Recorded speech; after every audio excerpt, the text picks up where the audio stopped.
Hello, everybody. Josh here, and welcome back to another episode of the Headlines of the Week. Also, a NXT No Mercy post-show review at some point during this video. A combination edition of both. I figured why not just throw everything in one. I did we do a headlines last week? I can't even remember. I've been It putting was out so much content that I earlier today I forgot that I even did a Wrestlepalooza review. I was like, did I do that? But that was like the 2 hour one all three of us did. Um, but yeah, we're here with the headlines. I am your host, Josh. As always, joining me is Ruan Wrestling Hey guys, and Stu World Order. good day. So yeah, we're gonna be going over all the like major news and headlines and stories that's going on in the world of professional wrestling, and we have a lot to talk about this week. Not even just including NXT No Mercy, just in terms of like news, and all that stuff. We have a lot to talk about. So this is gonna be a long one. So I suggest if you're listening, watching, grab a snack, grab something to drink, and just follow along.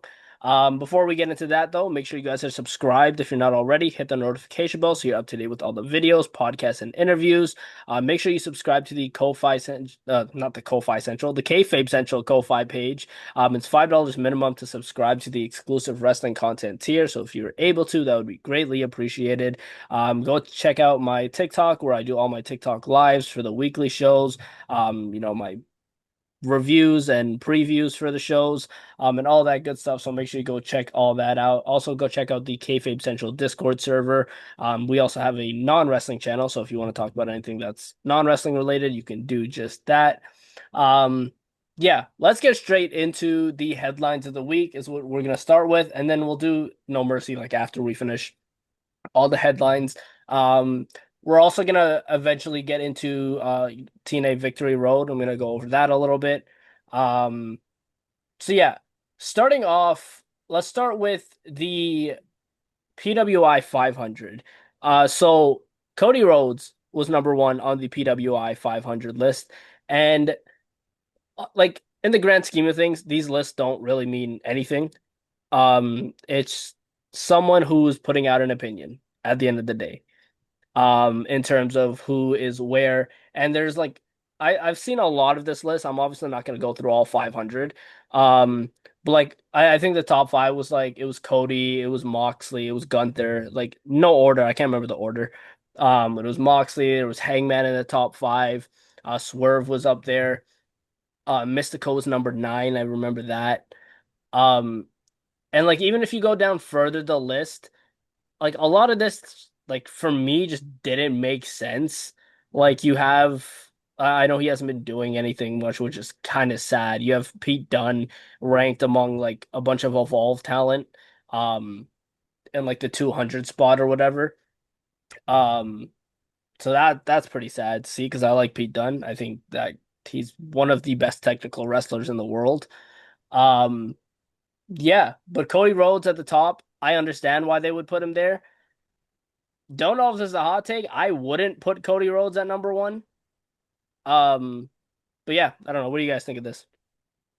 I agree. I think I know as you said like there's these lists that they don't mean much, and I know it takes into like a lot of consideration. Obviously, like the placement that we're on the card and the shows you've been at and etc. But like Cody, like he's obviously I think he's obviously up there. It's Cody freaking Rhodes.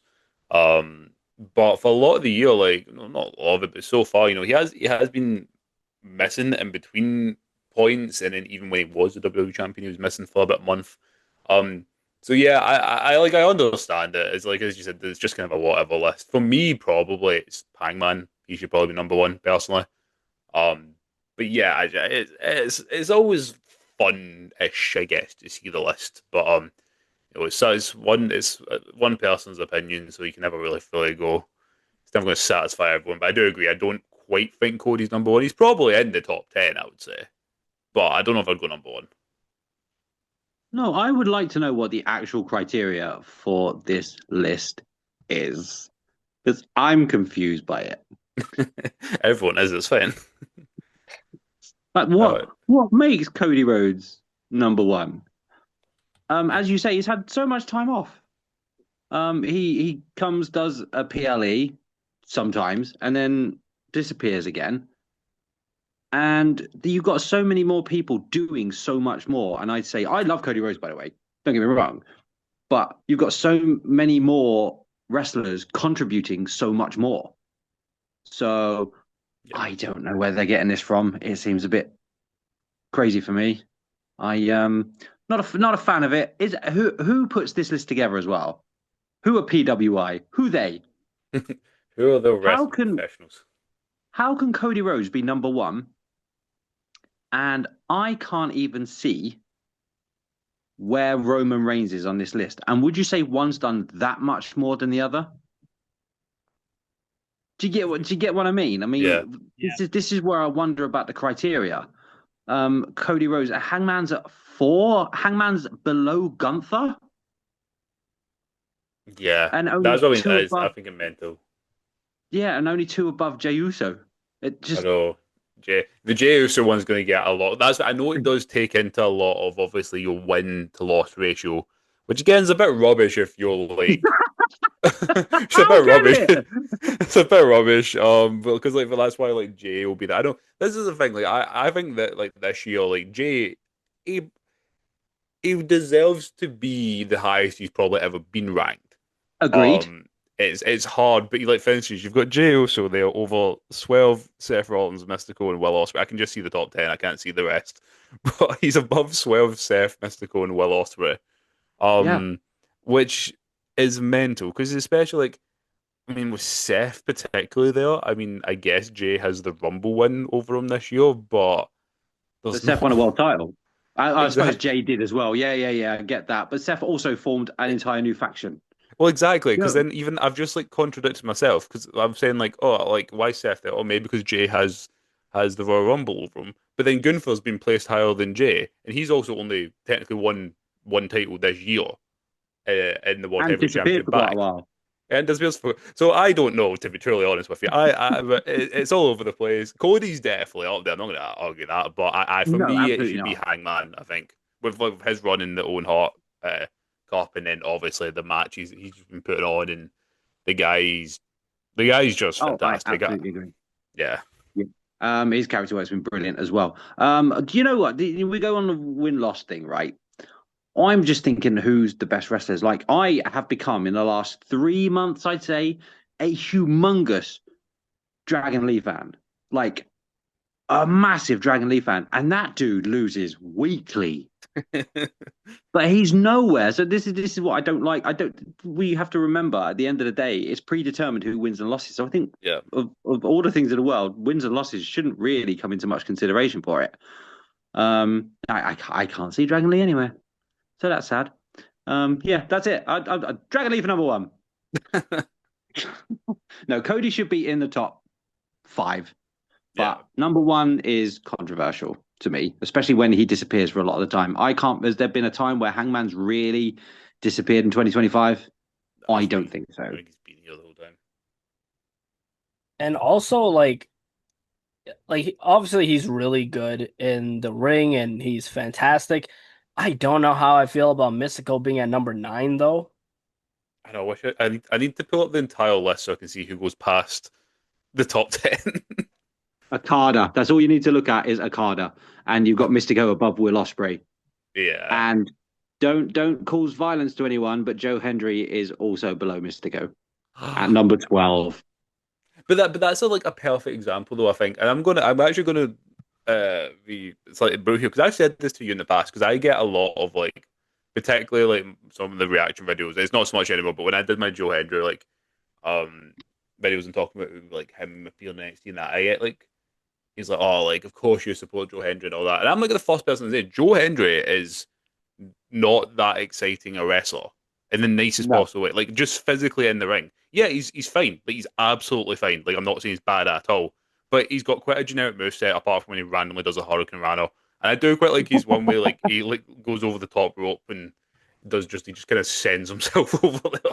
But that's the thing, like he's just like he's a bottom more he's like a power wrestler himself. He doesn't do too much technical stuff. So he's not the most exciting to watch, but it's like the character part of it is what, and and obviously bring in like the win-loss ratio, and also him being TNA champion for a big part of the year. So it brings in so many factors, but then in other parts they contradict themselves once again. So I don't know how they pull this list together, to be truly honest. I'm thinking out of a hat. That sounds right. I'm trying to find this whole list right now. It's Yeah, annoying me. just after the top 10, it's like, okay, out of a hat. All right, here we go. It Yeah, literally is. Hendry, 12. But that's the thing, like, there, like, again, you know me, sir. You absolutely love Hendry, but Hendry, like, above, like, Punk and Yeah, Trick Williams, that's crazy. yeah. It really is a bit mental. I've been frightened to say that to you for quite some time now, No, Rue. no, That Joe Hendry. Okay, I love the character. The wrestling's kind of eh. no, he's absolutely not. No, I'm the first, and because I say that to like folk have been like, oh, but he's such a bad wrestler. I'm like, well, look at him. You don't need to be an amazing wrestler to be the top. Look at Roman Reigns. Well, exactly. That's not even a knock. Look at like back in the day, like Cena. Like you don't Hmm. have to be. Not everyone has to do a million super kicks and be able to flip over the top rope. If you're the correct person, I mean, even look at like Taker. Like he's like yeah, he's obviously amazing, but if you can do really like the right stuff with the moveset you've got, you don't have to be doing all this stuff. So he's not the most amazing or flashy wrestler. Like I totally agree. I'll be the first person to tell you that. It's very, very generic. That doesn't mean it's bad. But yeah, I totally agree with it. I think his placement's slightly a bit crazy, especially when you look at look at the rest of them. Punk, Bandido, Takeshita, like Don't get me started on Taker. By the way, we could.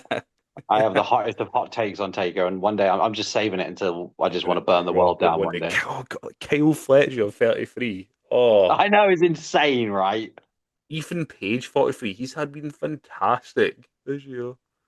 Yeah, Dog. it is out of a hat. It's 1 to 10. Let's put the popular people in there, and then let's just pull the rest out of a hat. I'm I sorry. reckon they had a day where they were supposed to bring this out, and it got to the day before, and they were like, "Shit, I forgot to do the list."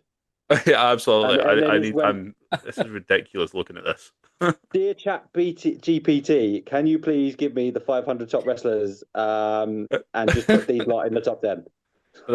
Honestly, I'm reading this list and I've just got to one. I can't. I just can't believe the fact that freaking Matt Riddle's above Leon Slater. Are Wow. you Yeah. kidding me? What? Wow. That's ridiculous. Matt Riddle 49, Leon Slater 53. Uh, Wow. and that Leon Slater's only one above Chris Jericho. Oh my goodness. Jericho Oh, hasn't even been on TV for a month. that's that's what. Oh, Like, that was bad. That was bad. Cardona 75 with Mike Bailey 76. oh, That's Jesus. horrendous. Jesus. um, My God.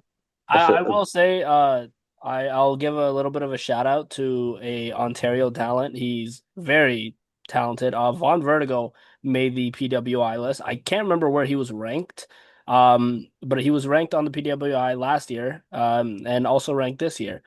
So shout out to Von Vertigo, who is an Ontario wrestling talent. He's done a lot of wrestling in the UK as well, recently. A guy that I think should be signed. He doesn't have like the size, but he's so good. He has one of the best shining wizards in the game. Um, yeah, I think Von Vertigo should be signed, but congratulations to him for making the list. Congrats. Awesome. I like to Like see Ricky going Knight going Jr. downhill. there as well.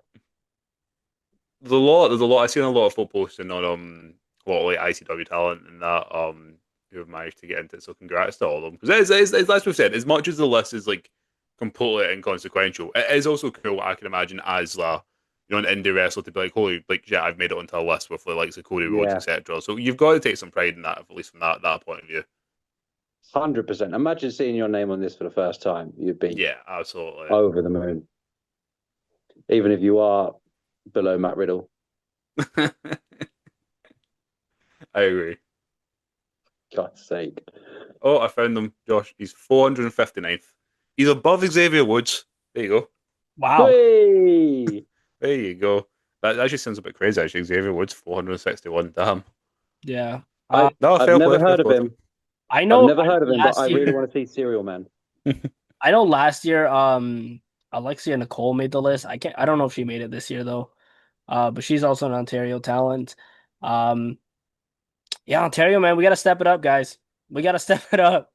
Um, so, we have the talent, but we gotta put ourselves out there. Yes, Destiny brothers. Wrestling, who I'm very close with, is a very good place. Where they showcase all a lot of talent, like Ontario wrestlers, U.S. talent. Um, yeah, we gotta step it up, guys. It's because nobody wants to leave Canada because it's so lovely. Exactly. I do want to go wrestle in America. Like, Um, but yeah, that's the PWI list. Let's talk about some trademark stuff. So we have two trademarks to talk about here. First, AEW Bacon Brawl. Now, what? I Jesus yeah, Christ. my reaction when I saw that too. Now, I don't know if I'll like this very much because I'm allergic to bacon. So, uh, so I might like throw up many times throughout this show, whatever it's gonna be. Um, I know that they had a trademark. I can't remember the exact name. Was it like Meat Mayhem or something like that? Um, Oh, I mean, you've brought back a weird memory. I remember they did for a while ago. They brought something, and it was not to do with like Hobbs and Miro at the time, or yeah, but they dropped that trademark, so maybe this is to replace it. I don't know. It could be funny. It could be something funny that they do. Um, like WWE does stupid sponsorship shit all the time. So, Yeah, um, it's called Wrestlepalooza in ESPN. yeah. So, like I don't know if this is a sponsored thing. It definitely could be. Um, yeah, they could have a lot of fun with this. Probably the other trademark that we saw though was and we know all the details for it now was WWE Invasion. Got trademarked. That is happening. It is a show between NXT and TNA. It is happening on Tuesday, October 7th. It's a special episode of NXT, even though I think this should have been just a PLE on its own. Um, 100%. Yeah. but sure. Hopefully, like Rue said in my live chat, it's better than the initial invasion that happened. Um, yeah. So there's that. Those are those trademarks. What do you guys think of that? By the way, I'd just like to say, how have we gone for the bacon brawl and not the ham slam? Come on. That's what you should. Wait, that's what you need to like. Next thing you like dip your toes into in wrestling stew. That you need to trademark that. The Stew I'm World Order trademarking the Ham ham Slam. slam. That's amazing. But yeah, All no, contributions would be happily accepted. yeah, exactly. No, okay. So I didn't know anything about this bacon brawl thing. That sounds hilarious, and sure, why not? That was my genuine reaction when you said that, Josh. So yeah, why not? It's yeah, AEW does enough serious and crazy things. Let's do something stupid. But yeah, no, the Absolutely. invasion. I also said it to you last night. I'm incredibly excited for this, yet incredibly scared of the booking that's going to come with this. But fingers crossed, it's booked a hell of a lot better than the invasion originally. I don't have much hope, but a man can dream. If Shane McMahon rocks up, I'm throwing my telly out the window. I bad TNA. Oh God. Oh my goodness. No, no, thank you. It's gonna be good. I think it's gonna be good. I Yeah, think it's a really great opportunity for some talent that probably haven't featured on WWE TV before, and some talent that has kind of disappeared into the ether. Matt Cardona. yeah. I I wasn't the biggest fan how they like showed him. Actually, I was like him coming no, back is quite a big moment. it I was would have huge, said. wasn't it? Yeah, but he was just kind of there. It was like, oh, this Matt Cardona, sure. There's that guy. Do you know who came off best in that brawl was Ricky Saints, who looked like an absolute god, just walking through the Yeah, mayhem to his he looked good. championship belt. I thought, honestly, if you could just give somebody 20 minutes of TV time and say, make the most of that, perfect, absolutely perfect. Made him Yeah, he did look well. just in one thing, made him look a level above. Loved it. Yeah, he looked great. No, you're right. I was saying to Josh last night, actually, I'm really intrigued though to see this where, and more particularly for one of them, but where Jordan Grace and Joe Hendry stand. when it comes to this invasion. Now, Jordan Grace is maybe a bit easier because she is officially signed to NXT, but Joe Hendry isn't, as you pointed out, Josh. I think it's like December his contract's up. It's like late Yes. 2025, I think. Yeah. I believe so, So, yeah. so it'll be really interesting to see where he ends up because at the minute he's best pals with the NXT roster. So I'm actually very intrigued to see where Joe goes after he, for some reason, has to finish shooting with Dark State. I don't know why that's a thing. Yeah, what was that all about? Weird. I don't know. It's NXT. Yeah, true. But I think in things like this, you do need a couple of potential flip-floppers, you know what I mean? I know Yeah. they did it way too much in the original Invasion angle, but I still think it does add a level of intrigue if you've got a couple of people at least who are like, don't know what way to go here. Yeah. It just does add a little bit of excitement to it. Yeah, I agree. Especially with Hendry. Like, we all know he's signing with NXT. Like, it is a no-brainer. Yeah. Like, And might be friends with Dark State. I don't know. maybe. So I want to talk about one of the matches that I got announced for Invasion because it just came to my mind. That being Dark State versus the Hardy Boys in a winner-take-all match. Now, this is happening just a few days before Bound for Glory, which means, and like they just had the agreement that the TNA tag titles will be on the line at Bound for Glory between Team 3D and the Hardy Boys. So I want to think that the Hardy Boys win the NXT tag titles, but I don't understand why they're doing a title for title match. Why couldn't it just be like how they used to do it with Survivor Series? The one champion faces the other and the title not be on the line. Yeah. Because if Bound for Glory wasn't just days after, I'd say have Dark State win this match. If you really want them to be that top faction in NXT, they should beat the Hardy Boys for those TNA tag titles. But I don't know with, this match and then Bound for Glory being just days later.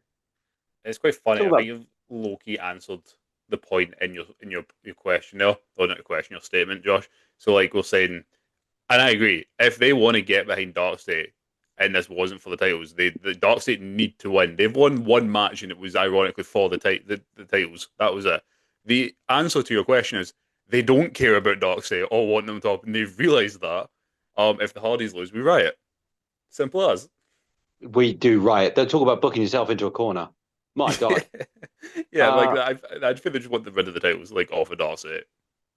yeah, if that match with the Dudleys versus the Hardys is not for a title, then somebody needs firing or putting in a mental institution of some kind, because that match is going to be terrible probably, but it's going to be a classic and it's what we all want. So if you don't have some gold on that match, then the heads must roll. And Dark State, I tell you what, if you want a way to make a Dark State the biggest heels of all time, take the titles off of the Dudleys off of the Hardys just before they're about to fight the Dudleys. But nobody wants that. Nobody wants it in their lives. Nobody wants the Dark State anymore.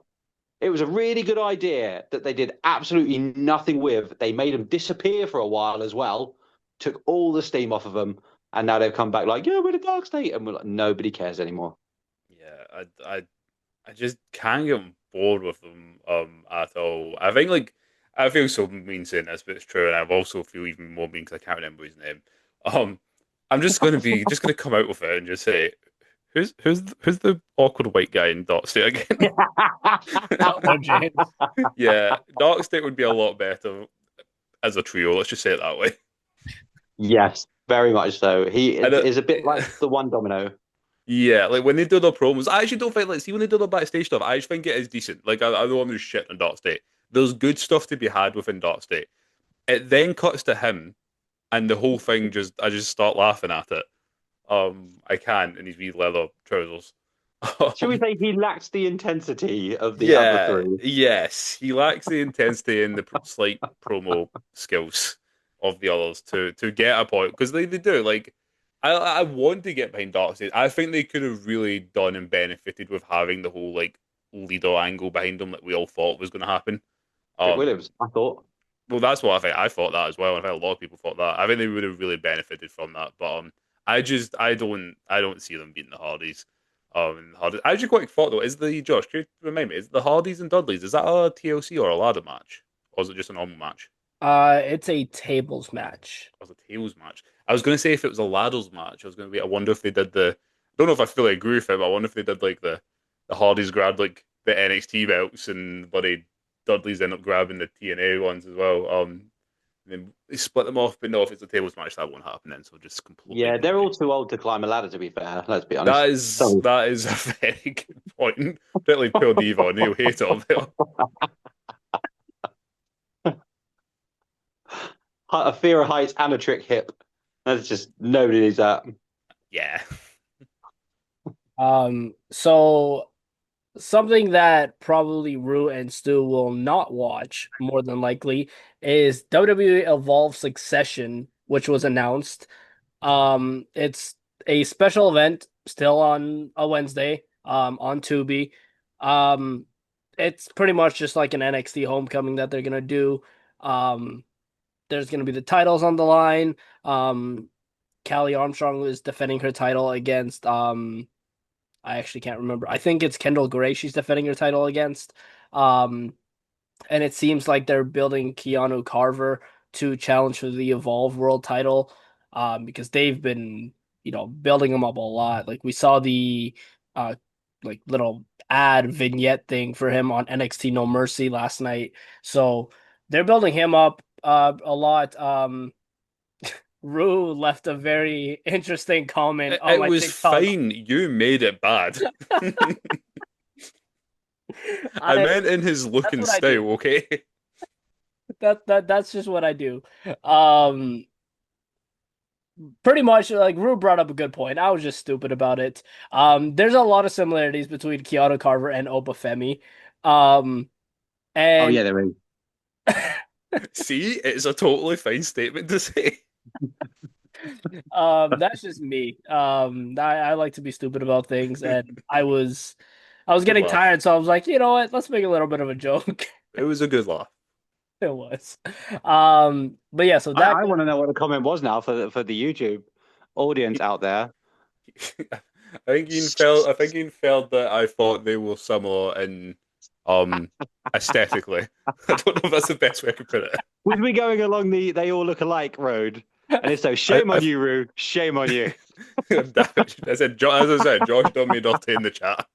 It's clearly the hair. Oh man. I was mentioning to Rose too before this podcast. I didn't mention it when we started, but we no longer have a time limit for these podcasts anymore. Um, so yeah, hopefully that doesn't lead us to us getting canceled because yeah, that wouldn't be good. That's as close to the bone as I'm going today. But if you take the joke of what he does, like I said, he's a like big powerhouse guy who I think, especially to build someone up from the future. I think is a like Oba's a tried and tested and clearly successful style and performer. Why would you not want to be in a similar vein to him? Miles born and Randy Orton. Yeah, exactly.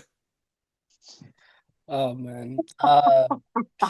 Speaking of Evolve, we had um we had a this is the second time this has happened in a month.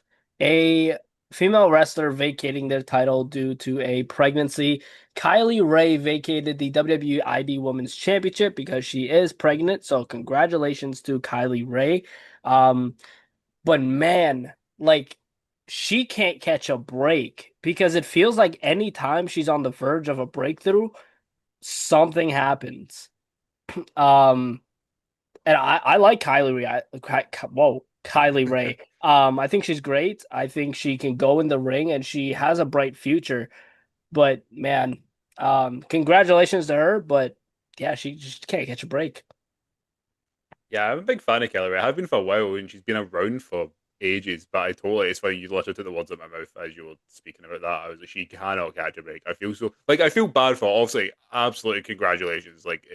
It's the whole like to say also the exact same as Naomi. It's it's obviously we feel bad that this part of her own professional career, career's been taken away. But it's such a good thing for her. her own personal life. So like, congratulations to her. But yeah, she can go on, and I think she'll be absolutely fine coming back into it. They've obviously put the championship on her for a reason. So I think she'll be fine when she comes back. But yeah, I do feel bad for her because she just cannot catch that break and to get that breakthrough. But it will come. I think it's very similar to the Naomi thing. I mean, they're leaving in such a good position Yeah. that there'll be no problems them coming back. I don't feel sorry for her at all because this is fantastic news. And Yeah, yeah. at the end of the day, wrestling is a job. So this is going to far outweigh the job part of her life at the moment. So I'm not gonna say she can't catch a break. I think she's caught a great break in having a That's a wonderful good way to child. look at it. Yeah, I think so. Yeah, but she'll come back fine. The timing of it is unbelievably unlucky. Yeah. But stuff like that. I always wonder if I think I might be pregnant, but I'm not going to say anything to anybody yet. I'm going to see if they put the title on me first. See if you can That's what I get back do. to it. It's quite scary sometimes when you think about it. I always look back to the Oh my God. was it the WrestleMania 2020? Was it the day after Mania when Becky had fought Shayna? Did she know she was pregnant? Yes, that's That's it's like that's that's like putting a terrifying. pregnant bird in with Nia Jax. Oh, I know, that's terrifying. Yeah, let me just bury Shayna real quick and then I'll leave. Oh God. She did it to herself. Um, so I don't have a transition for this, but we got some news earlier this week. Obviously, Jazmyn Nyx was written off of TV on NXT by being attacked by God knows who, probably Lainey Reed, who we are going to talk about later on as well. Um, she got written off television, and we found out why. It's because she won't be renewing her contract with the WWE because according to her statement, she was making around like 75,000 a year, which Oh, bless. she was saying that wasn't getting cut out financially. And it's a lot less than your regular NXT superstar makes. If she was hoping to get like 100,000, I don't think that's realistic for someone at the caliber of Jazmyn Nyx. Um, she didn't wrestle all that much. She was the third option in her faction, and I'm not gonna say I think people like Fallon Henley or JC Jane, they deserve to be higher. And I really like Fallon Henley, but even her I wouldn't say she deserves to be paid as much as I don't know, like an Obafemi or something like that. Um, but yeah, she went on social media. She, pretty much just said, she wasn't going to cut out financially. So she is gone from the WWE. I know, like I've seen on X that there's a lot of, Jazmyn Nyx stands and fans. That's probably going to follow her through her, modeling career and all that. Um, However, I do want to bring up one quick point before I toss it over to you guys. There's a lot of people uh, like going after a lot of these released women for creating an OnlyFans after they get released. If that's how they want to make money, then that's perfectly fine. I see nothing wrong with it. Like, hell, I'm pretty sure I've said this on the podcast before. If I could do that, I would.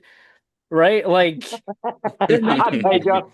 they're they're doing something that, they're getting paid a lot for. And, a lot of, fans of like Jazmyn Nyx are going to subscribe to that. So, let her do what she wants to do. Let these women do what they want to do.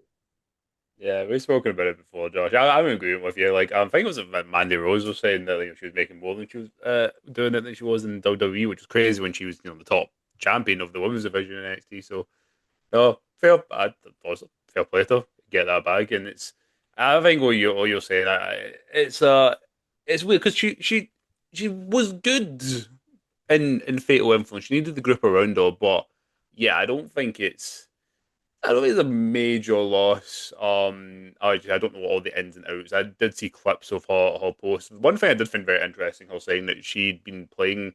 Well, she said football. I'm going to assume she meant European here because she said in Iceland, which I think I don't. Stu, Yeah, you might be that's able to right. tell Yeah, me. Yeah, yeah. does Iceland have American football? I wouldn't say to any great degree. Yeah, exactly. But that's something that's like just such a random thing. She was like, "Oh yeah, I was playing like football professionally in Iceland," and I was like, "What?" It's such a random thing to be doing. It's But got to be yeah, soccer, right? Has to be yeah, in yeah. Ireland. You would assume so.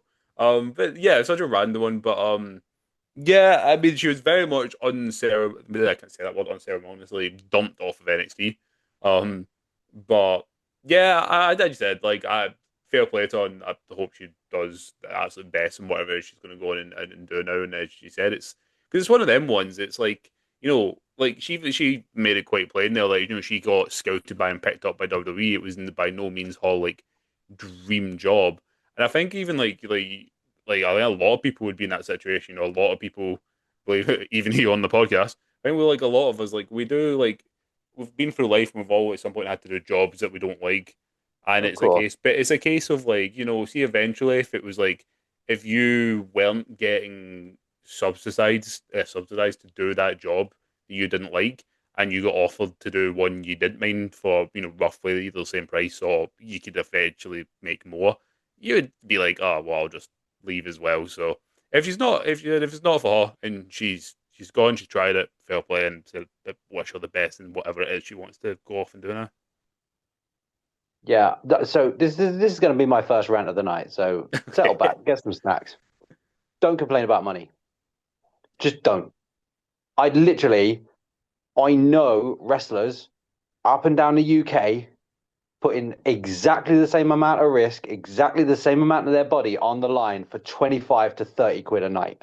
Yep. So don't Yeah. complain about being on telly, about getting subsidized housing. You don't have to pay travel because you're at the performance center. That's it. Or just down the road or wherever they film. And you're getting 70 grand a year. That's not rubbish money. It's not great money, but it's not rubbish money. So you don't like the job, you don't like to do wrestling, you want to find something else to do, you're not happy with your character or your storyline and stuff like that. Don't insult people and complain about money because there is 90% of wrestlers in the world would kill to be in her spot, earning that money, doing that job. So yeah, say it's not for me or anything like that, but don't put it on, I'm not earning enough money. Even if that's the case, just don't say it. It's insulting because I know people who give a lot more for a hell of a lot less. So yeah, don't complain about money. Good luck to her and whatever she does. Do OnlyFans, man. Oh my god, if I thought somebody wanted to pay a couple of quid for a picture of my foot, my god, I'll be on there in a second. Hell Sadly, my yeah, feet are like first. the feet of a hobbit, so I won't be. But yeah, just it that's the only thing that kind of annoyed me. Do what you want to do, that's fine, but don't complain about money when you're doing a job that some people would kill to do. Yeah, I think especially, I remember, I say a couple of years ago now, I keep forgetting how far into the 2020s we are. But I remember maybe at least within the last 7 to maybe 10 years, at the point it coming out about a lot of contracts within WWE. You always hear it at the time. It was always Brock Lesnar at the top, making something like 15 million a year or whatever. I think the lowest paid athlete on the main roster. I said, this is the main roster I'm talking about right now. Yeah. I think it might have been Carmella. I think it was about 50,000 she was getting. That's the main roster. So if you're in NXT making 75 odd, like, there's Not the not worst too in the much you world, can is it? really say. Oh my God.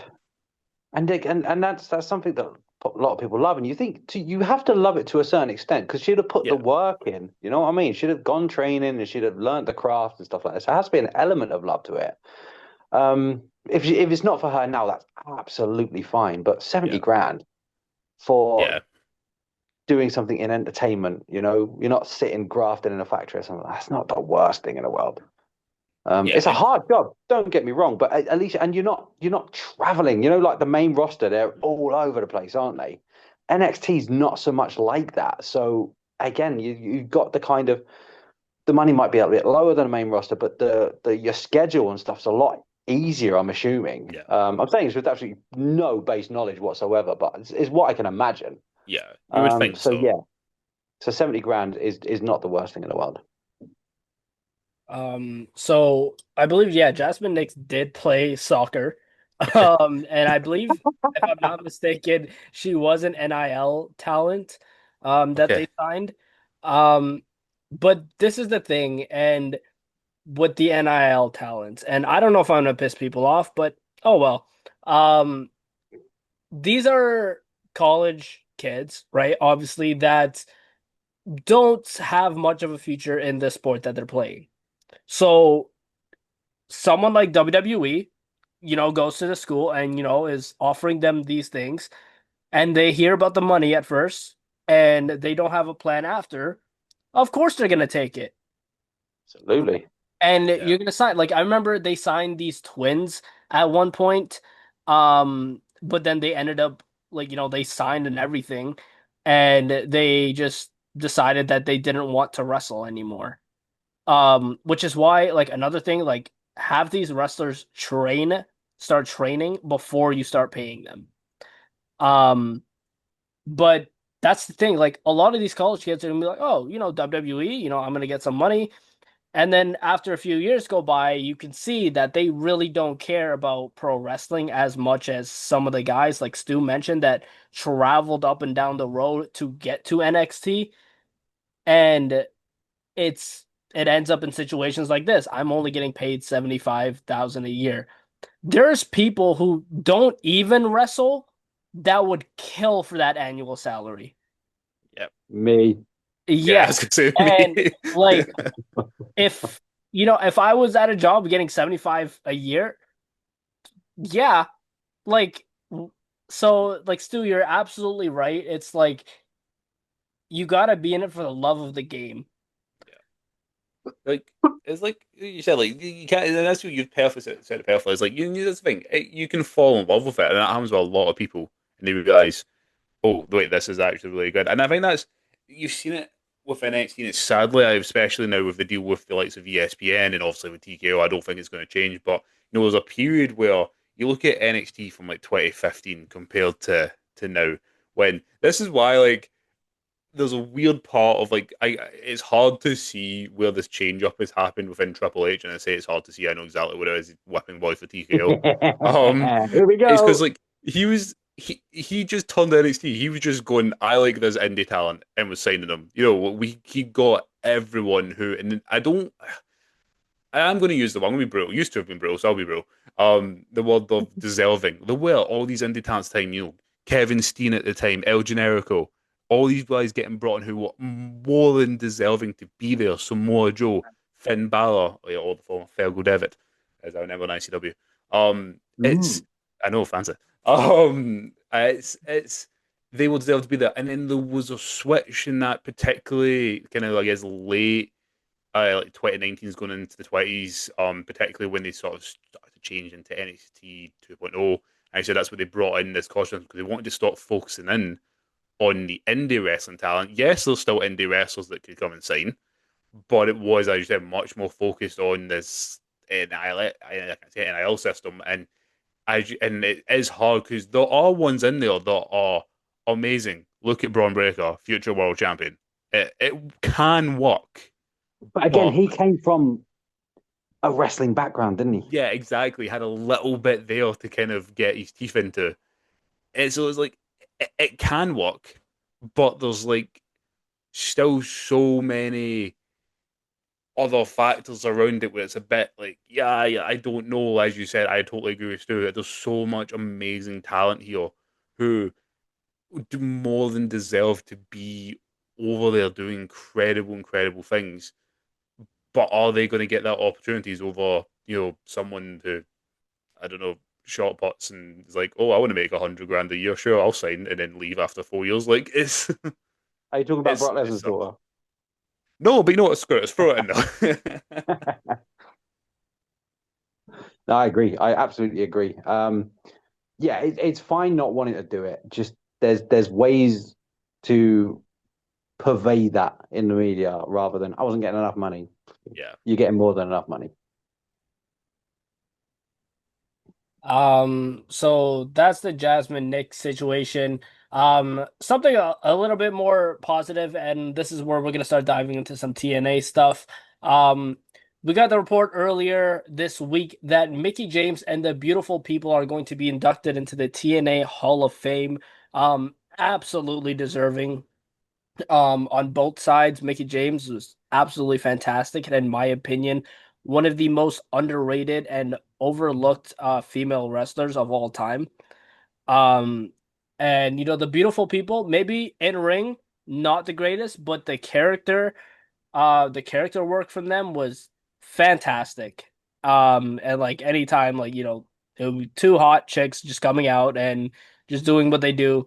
Um, so yeah, Mickie James and the beautiful people into the TNA Hall of Fame. I think these are two great picks to start with. Yeah, no, I totally agree. I couldn't argue against either, particularly Mickie James, so deserving of it. And also just to say, a WWE one as well. At some point. Yeah, absolutely, very much over the moon for them, all of them, in fact. But yeah, Mickie particularly, like Mickie James is one of my like favorites, and I will always hold a grudge over WWE how she left that company. F Mark Carano, by the way, he's an asshole. Um, but yeah, no, I'm very, very happy for them and more deserving. You're totally right. Yeah, Mickey James was the like one of the originators of the crazy lady gimmick. Yeah. She's great. She was brilliant. When she came back for a bit, she was brilliant. She's always brilliant. And the beautiful people deserve to be in there just for I think maybe creating the Karen haircut. Deserve Hall of Fame right there. Yeah. Um, so someone that is not going to be on TNA TV for a while, or WWE NXT TV for a while, or ever for that matter, is Masha Slamovich. Ah. Um, because Oh there have dear. been a lot of things that came out this week about Masha, and like there's some times where like something will come out like this, and we'll like realize that okay, maybe it wasn't like, their fault. That is not the case here because there have been numerous things like text messages and so many things that come out to point the finger at Masha Slamovich that and like I'm getting a little bit like personal here because like this doesn't have anything to do with like wrestling really. Um Despite it being Masha Slamovich. But it, from what I saw, it seemed like she was in a abusive relationship, and there were text messages that showed that she may have been homophobic, um, and that she had some addiction problems as well. And I was telling Rue this. We talked about it a little bit after the last podcast we did. Masha Slamovich is somebody I've met in person before. And she was one of the nicest people I've met. And like it was a very brief conversation. But I've seen her in person, and you wouldn't think that something like this would come out about her. And it really sucks because Masha, like on TV, she was starting to grow on me a little bit. Um like obviously she was taking off Victory Road, she was taking off a bunch of independent shows as well. Um and her contract is coming up soon. So I don't think TNA is going to re-sign her. I don't think WWE is going to see this and be like, yeah, sure, we'll sign her. And I think AEW is going to look at this and be like, well, you have some issues going on and we don't really want that here. Um, yeah, she's screwed herself over big time. Yeah, massively. As you mentioned it, we spoke about it the other day. And the fact that it's it's hard because I was a big fan of Masha's work. I always sang her praises whenever TNA came out. But yeah, you look at these messages. I've read them all, and they're absolutely disgusting. There's no other way to put it.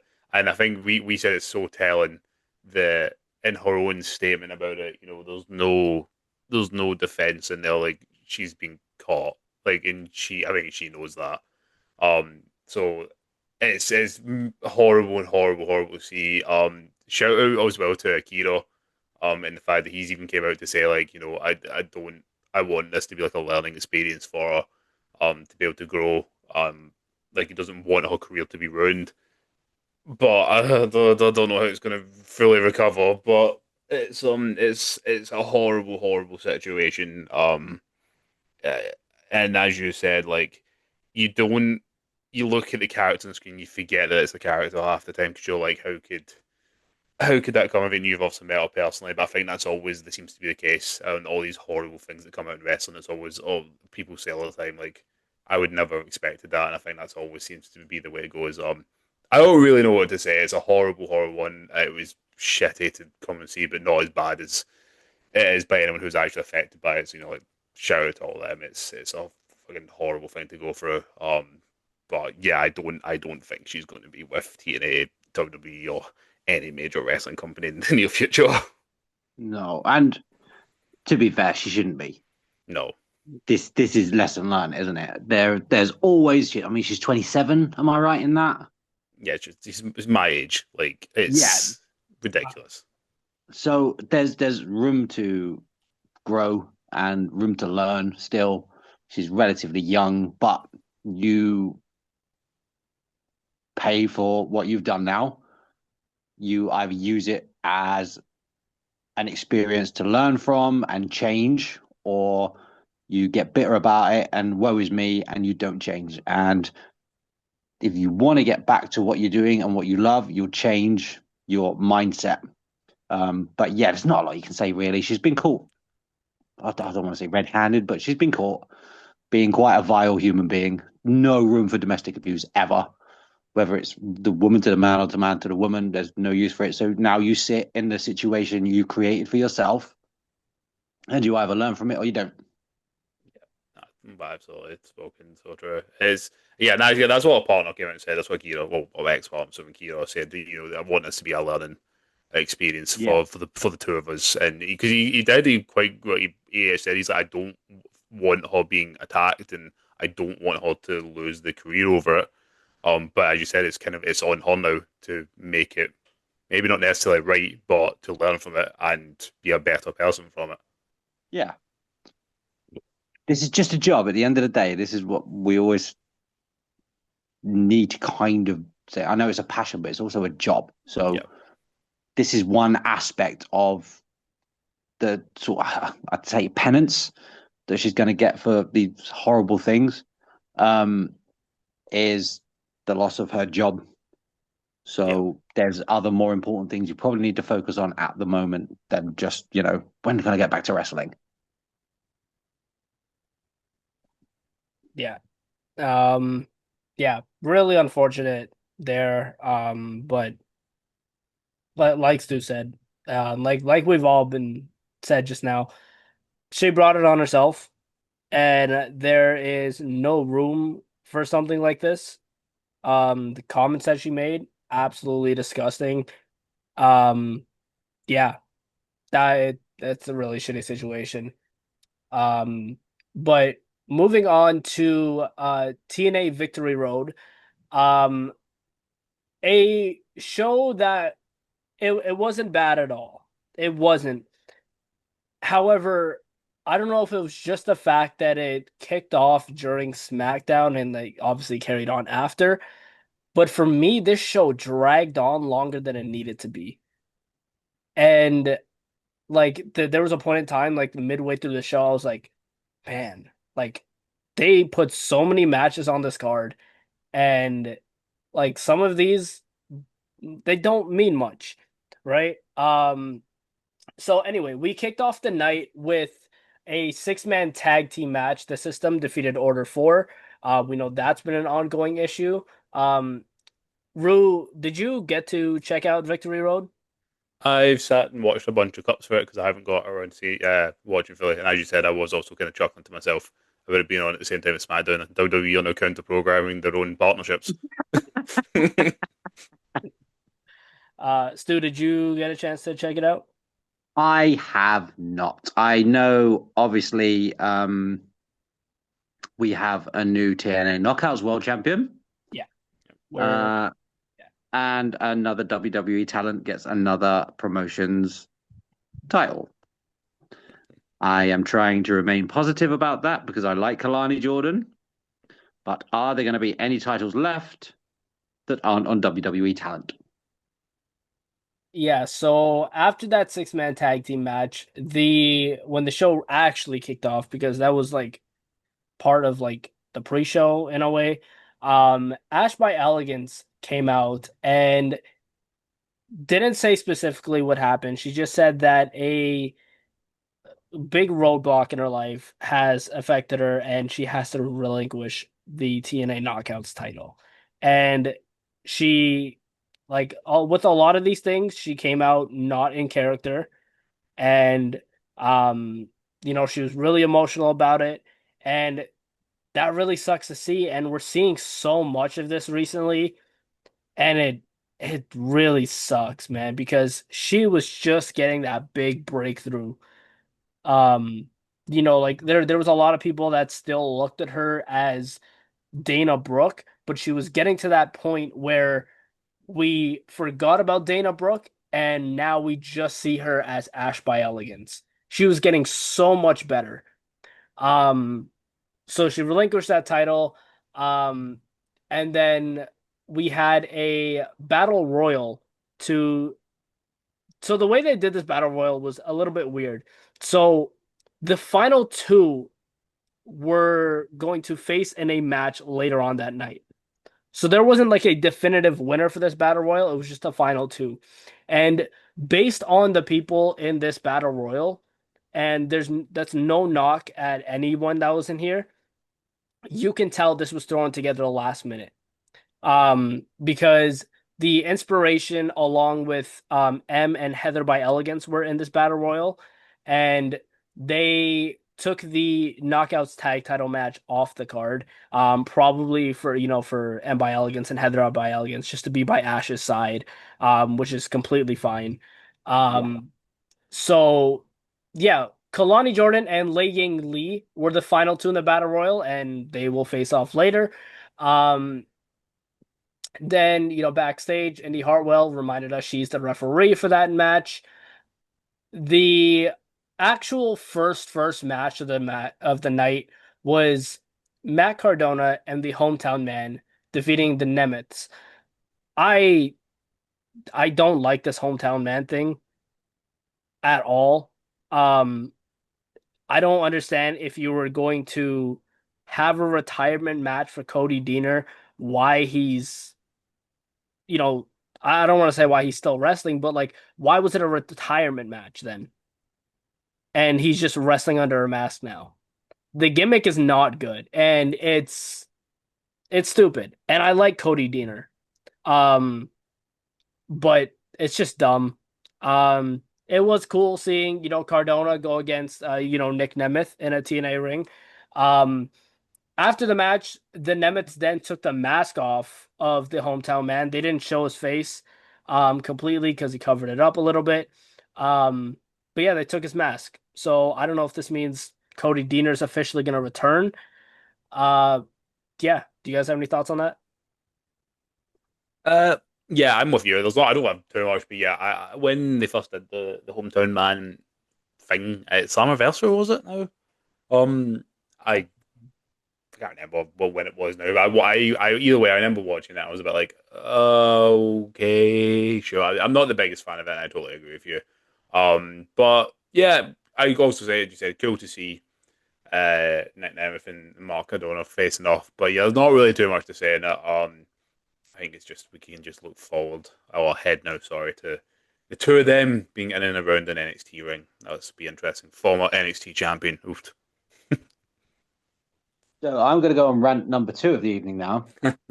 Um, right. So I started watching WWE. Then you guys started talking about AEW. So now I have to watch AEW. Josh has a couple of times mentioned Evolve. So I've now started to have to watch Evolve as well. Now you're talking about TNA. Guys, I'm trying. Give me a chance. I don't even know who Cody Deaner is. But good luck to him. And I hope he finds his mask. So much wrestling. I'm trying, guys. After that, we had Mike Santana defeat Ridge Holland, because Ridge Holland showed up on TNA a couple weeks prior to that and attacked Santana, assisting Trick Williams. Um, that's actually something I was gonna bring up, or nothing like along the lines of Ridge Holland, but the TNA programming itself, and I know they're working on getting a TV deal, but man, do they need it desperately because these tapings, like they're taping these shows at like a month prior. to when it airs. So some of the things happening on TNA doesn't correlate with what's happening with NXT. And Oh, they need they need live shows. They need to do more live shows and they need that TV deal so desperately because it's like I watch NXT on Tuesday and it's like, okay, cool. I watch TNA on Thursday and it's like, okay, there's no continuation of what happened on Tuesday at all with the invasion. yeah, yeah. I did hear that there was absolutely nothing invasion wise on it at all. Yeah. Um, but anyway, after the match, Trick Williams laid out Mike Santana with the title, with Ridge Holland helping him a little bit. So that was that. Obviously, Trick and Santana are going one-on-one at Bound for Glory for the TNA title. Um, Matt Hardy defeated AJ Francis in a tables match because on the pre-show we had a AJ Francis hosted I can't remember what he calls it. But he hosted his little talk show, and he just went after Matt Hardy personally. And then Matt Hardy was like, "I need to put him through a table." So Matt Hardy beat AJ Francis in a tables match. I didn't pay attention to that match, um, because I really didn't care to. I didn't think I was gonna miss much anyway. Um, but then we had the TNA Knockouts Championship, as Stu mentioned earlier. Kalani Jordan defeated Lei Ying Lee to win the Knockouts title, um, in a pretty solid match. I actually enjoyed this match, and going into this match, when we found out it was Kalani and Lei Ying Lee, I'm like, they're gonna put the title on Kalani because, with all due respect to Lei Ying Lee, I think she's fantastic in the ring in terms of appeal and storytelling. Putting it on Kalani makes sense, and this is just going to cause more friction between TNA and NXT because now the another TNA title is in NXT, um, which, Stu, I completely agree with you. I don't think that's I think WWE is being a little bit greedy here, and they're just kind of screwing over TNA in a way. Yeah. Um, but it's very possible that Indy Hartwell just beats Kalani Jordan at Bound for Glory for that title because that's who she's facing. I liked the storytelling on Indy's face when she counted that 3 count, when Kalani won, and she was like, "Damn, I was just the reason an NXT superstar won one of our titles." So I like that storytelling a little bit. Um, yeah, that should be a fun match. I Yeah. think. Oh, sorry, man. Go No, for no, it. no, on you go, stuff. I think I'm hoping the fact that it's gone on Kalani Jordan is kind of a giveaway that it will go back to Indy Hartwell. Because I was thinking, first of all, why wouldn't you put it on a Jada Parker or someone like that? Because there are a lot of really strong female NXT wrestlers that you could have put that title on. Kalani Jordan's a very, very good talent, and I really, really like her. But without sounding disrespectful, to me, she's maybe a bit more expendable, as in taking losses. So I'm hoping that's kind of an indicator that the title will be going back to TNA very, very quickly. Yeah, you literally just did what I was going to say exactly. I'm pretty certain they're going to hotshot this over to Indy, and the issue that Indy didn't, though the reason, sorry, that Indy didn't win it on Friday is because they were already backed in a corner by the fact she was meant to be the goddamn referee. And they're like, unless they changed everything, I think they've just gone, let's do this. It adds a bit of what Josh said. It adds a bit of extra drama, to the whole invasion part. Also totally agree that TNA has to get something. That's why I mean, I don't know if we'll do predictions for it or not. I know it's not really a full show. I do think the Hardys are going to beat Dark State. I think the Hardys are going to win both sets of tag belts.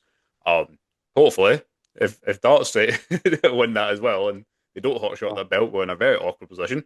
But God, yeah, I know, Jesus, I don't want to think about that. But I think this is going to be hot shotted. And again, I think you've used a perfect example there, Stu, in the fact that, like, you try to think of some of the other women that they've got currently in NXT who can take that belt, who aren't in the top. Well, can't be Jordan Grace, can't be Blake Monroe. They're in a top feud. Can't be JC Jane or even really Fallon because she's stuck in amongst the the main event scenario with Yeah. JJ. Can't be Jade on Lash because they're in a feud. You don't want to have either of them look weak. Can't be Sol or Zaria. You got Sol's a North American champion and Zaria's in a round to potentially going to be the one to turn on Horn and have a feud with.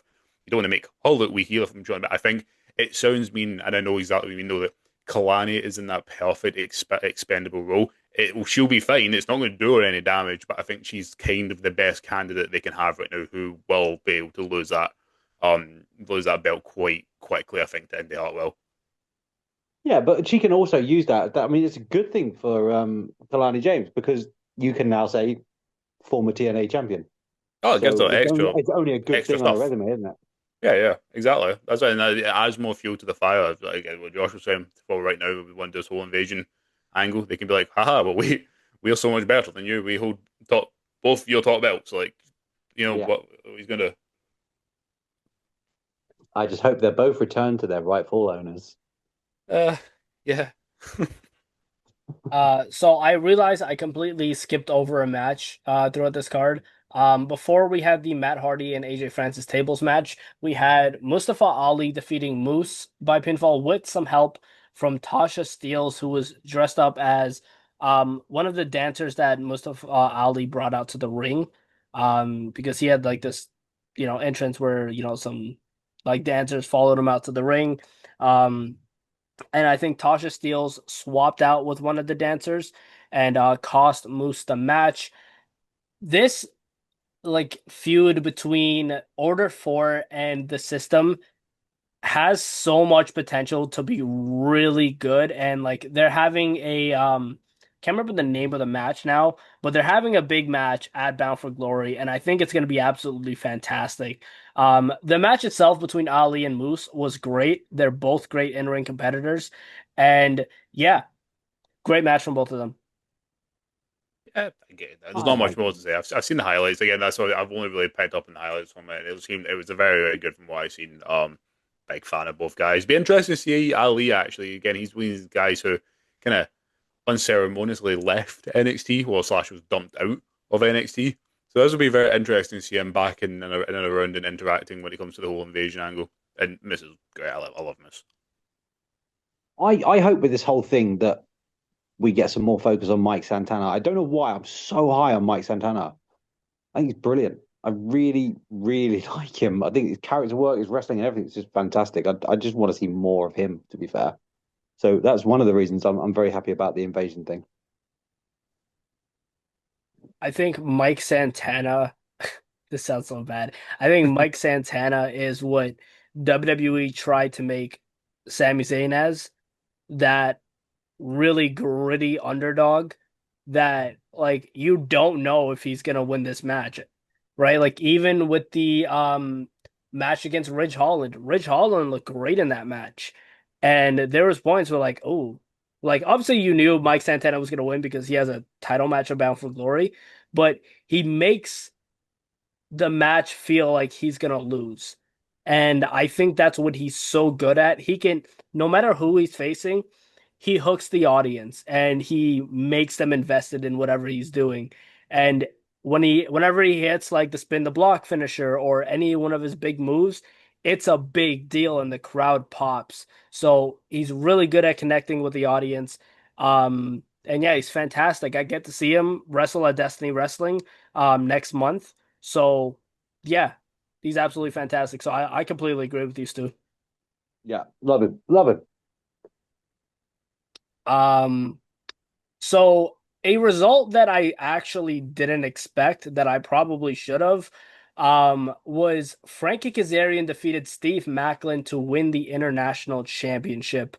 Um, Obviously Frankie Kazarian has like associated himself with Jake something, and that seems like it's going to be an ongoing partnership, like something is going to be his muscle. And yeah, Frankie Kazarian, TNA legend. I think like if you were to put a title on somebody, if you really needed it, Kazarian is your guy. Um, yeah, this was a good match from both of them. They're both fantastic wrestlers. I don't have much else to say about that. So yeah, Kazarian's your new international championship. Yeah, again, I'm simple. There's not really much. I'm big, big fan of Frankie Kazarian. I think you've kind of got his like spot perfect there, on the fact that you can just put a belt on him. He'll be sorted, he'll be fine. Again, I think a lot of the show, I think part of the issue, when I say part of the issue, obviously we all had maybe not watching live, sorry, was the fact when I was watching this, I was just like, oh, how's that going to factor into NXT pretty much? I know like Frankie, he's been tweeting out as well. He's obviously going to be part of the invasion, so it'll be interesting to see if we maybe get him versus some more NXT talent for that belt. Now, again, please don't take the belt. Let's not go that far, as we've discussed. I'm not going to go quite that far, but I'll be interested, especially someone like Frankie. I think he'd be an amazing one to put in with some of the younger NXT talent. They can learn off of him. Obviously, the guy's an absolute veteran in the ring. So if it's going to work that way, and younger guys learning off of the veterans, and I think Frankie's a great one to have in there. And having it for the belt adds a bit of something as well. When it comes to it, but we'll just have to wait and see how this whole invasion thing plays when it comes to I have even less to say than that. But yay, Frank Kazarian. I think for the invasion, I think like Kazarian's probably gonna be on the 5-on-5 team for TNA. I can definitely see that. But if they were to put him in a singles match, I can definitely see him defending that international title against someone like, a Tavion Heights, a Miles Bourne. yeah. I think that Miles would, Bond would be a great match. Actually, you just said that. I think that would be a fantastic one to have. yeah. I think he's pretty much already in the 5-on-5 though, Miles Bourne. Oh, okay. Oh yeah, after NXT. Yeah, that's a good point. Yeah. Tavion, then it's fine. Yeah, Tavion can take the loss. He'll be fine. Loss? You sure they're not gonna have him win it? Yeah, right after Dark State win as well. Yeah, because some geezer from TKO standing behind the curtain. You will lie down. Yeah, we want to throw Dark State into that tables match between Team 3D and the Hardy Boys, if that's okay. Oh, yeah. Replace Edge and my God, Christian. honestly, Dark State. I was even gonna mention that earlier on. What if? And then I thought, no, I don't even want to put that out into the universe that it might hit someone's aura, and I think that's not the worst idea in the world, and then it becomes reality. I didn't want to manifest it. No, please don't. The main event was Leon Slater versus Myron Reed for the X Division Championship. Leon Slater retained against Myron Reed.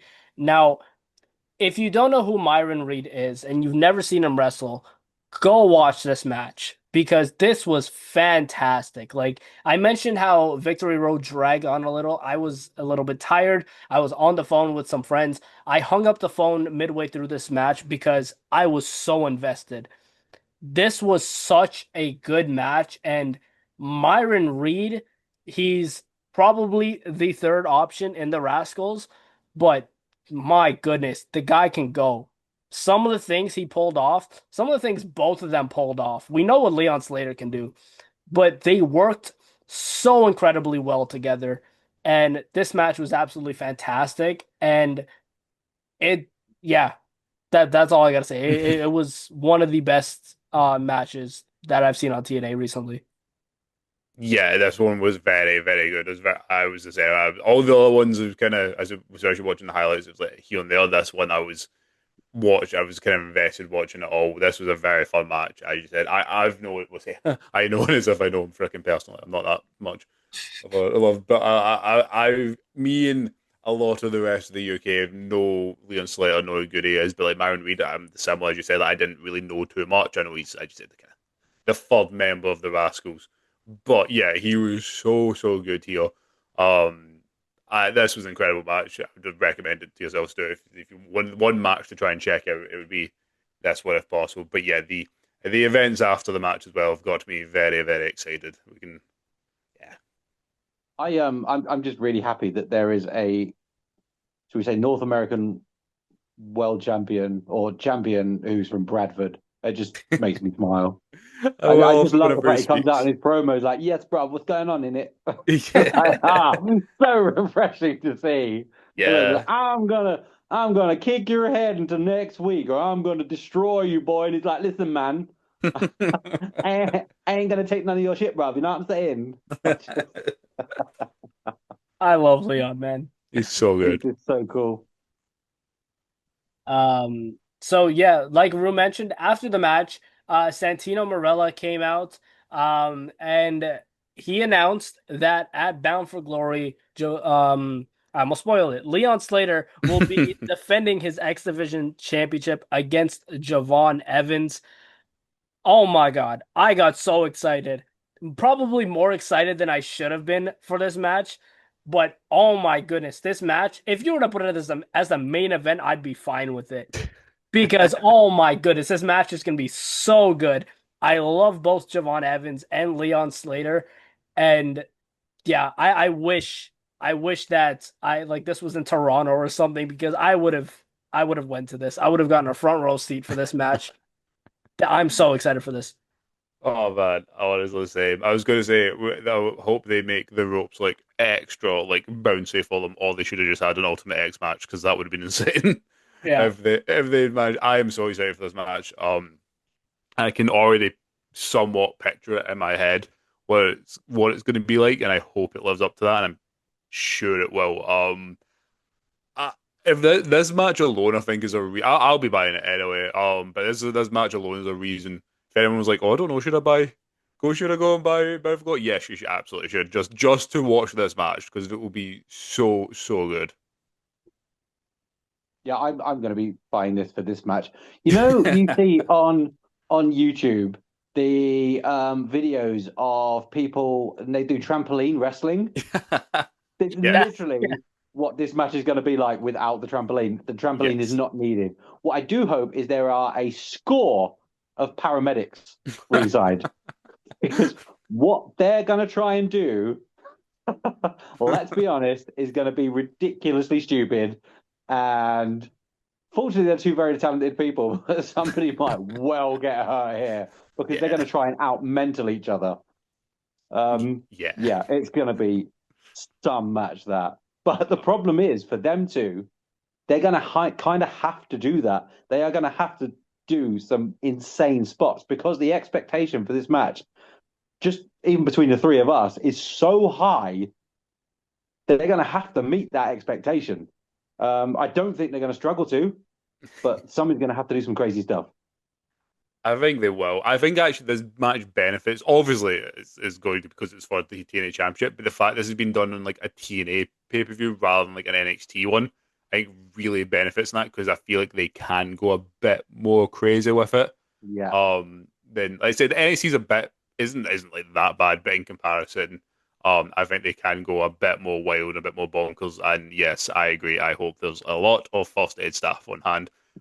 More for the crowd actually, because I feel like these guys, one of them is going to get. I don't know whether accidentally on purpose is going to launch themselves into the crowd, off from the Very ring much so. specifically. That's what I was meaning to say. This could make Leon Slater. Oh yeah, I think this is perfect. I think because I think Javon, I've been saying it for ages now. Javon, like he's already like his future is probably the bright unless you're apart from maybe Braun Breaker, Javon's probably the next brightest future on WWE. The Absolutely guy, agree. the guy's sorted, and the fact that like the age of 22, I think Javon is, and Leon Slater literally turned 21 the other day, which is Yeah. absolutely disgusting. Um, it, it's the fact you've got that fate is so good for the two of them because, as you said, like Leon's, well, we already know how good he is, but this could extra make him. And the fact that at 22 years old, Javon Evans has already been put in that position.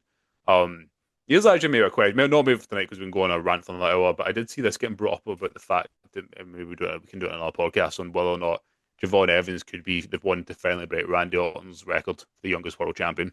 But we can do that in another one because we'll talk about that for hours. Yep, we will do. But And yeah, this Lita, sorry, so go huge. ahead. No, I was going to say this could be big. This match, like weird. You just think of the reels and the Instagram shorts and the YouTube shorts. This could create this Hmm. match could turn them to massive. Like I Yep. mean, as you say, they're already big, but this could turn them global in a heartbeat.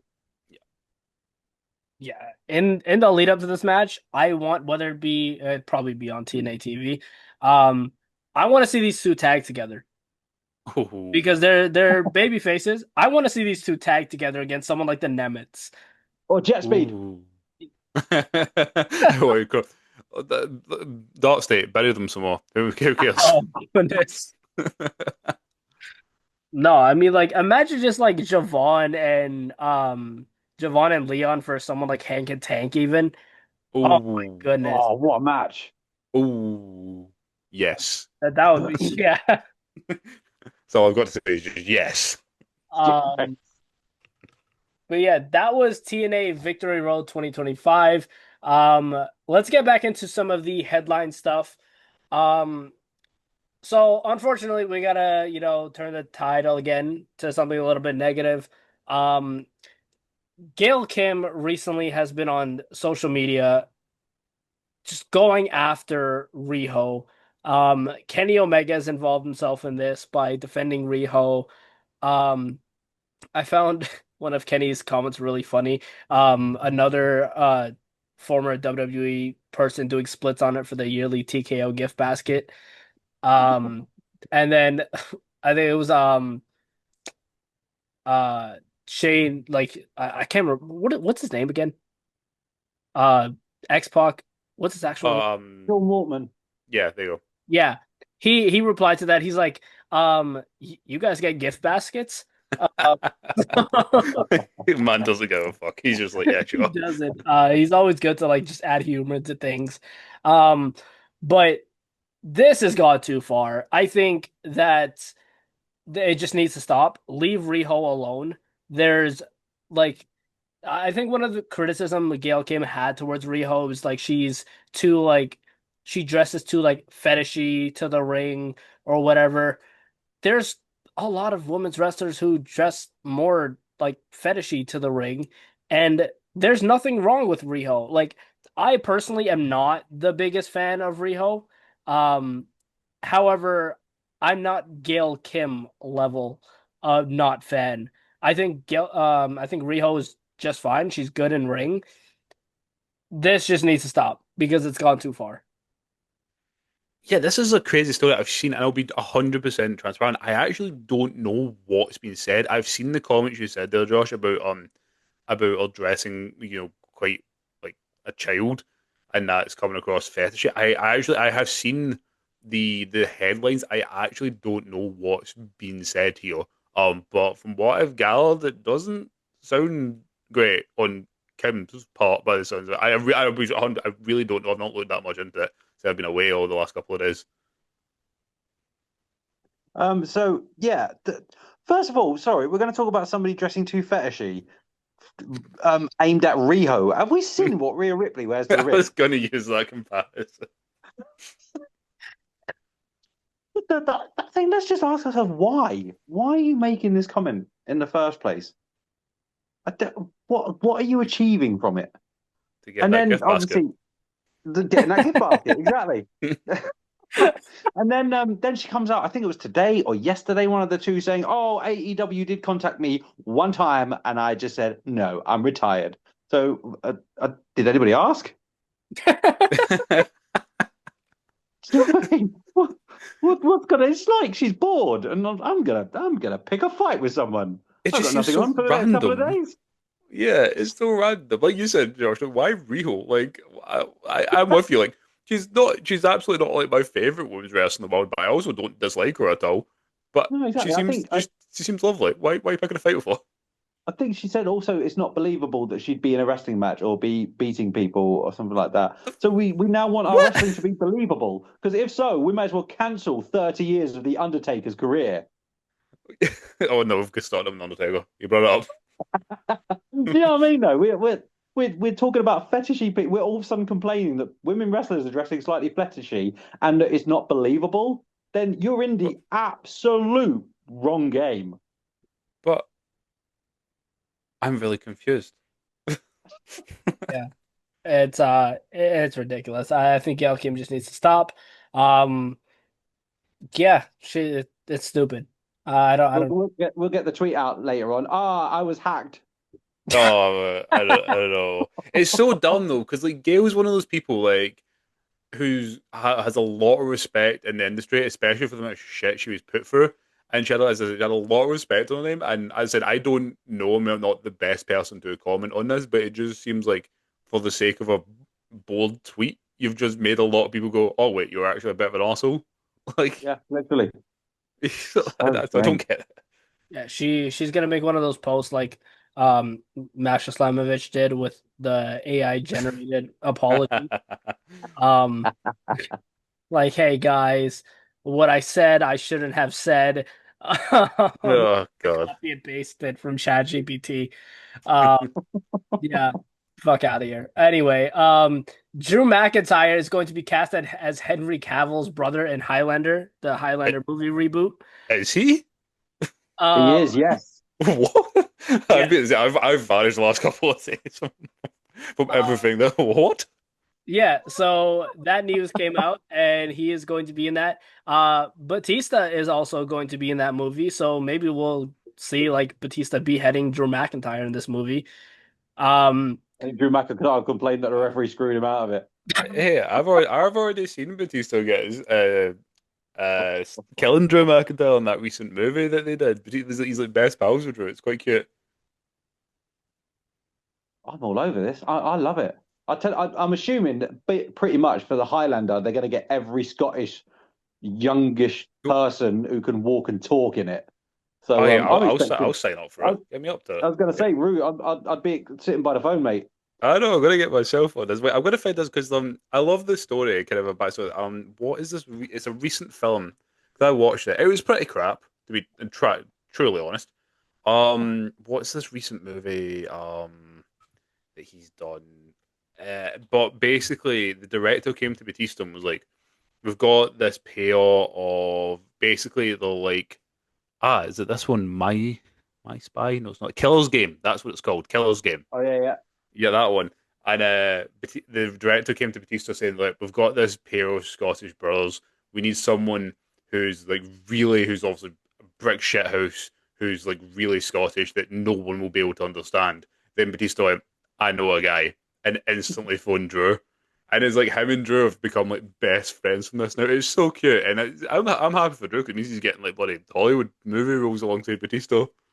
Oh, honestly, if anybody can be suited for a role, it's Drew McIntyre and Highlander. I mean, he comes out with a Oh sword yeah, anyway most of the time, doesn't he? It's just perfect. It's like he's been lobbying for this role for the last 4 years. hey, I literally live in the Highlands. If they're filming up here, I'll be like, start a petition and get Rowan Wrestling into Highlander. Oh, mate, I'm coming down. I'll champion you. Let's go. start a petition. Yes, get me to be. If Drew's Henry Cavill's brother, I'll be Drew's brother. There we go. Um, You know, like twins. You know, Danny DeVito and Arnold Schwarzenegger. You know, like that sort of brother. Yeah, that'll be me. Obviously, you're Arnie. Oh yeah, obviously. so I may, trigger a little bit of some people with this. I still have to watch the first Highlander movie. Get Um, out. so I still have to watch that, so I will catch up on that. But this looks like it should be good. Hopefully it doesn't get a C rating though. Um, just like ESPN gave Wrestlepalooza. What Um, a segue. What a segue. I knew what he was doing when he said it. I was like, this man, he's on it.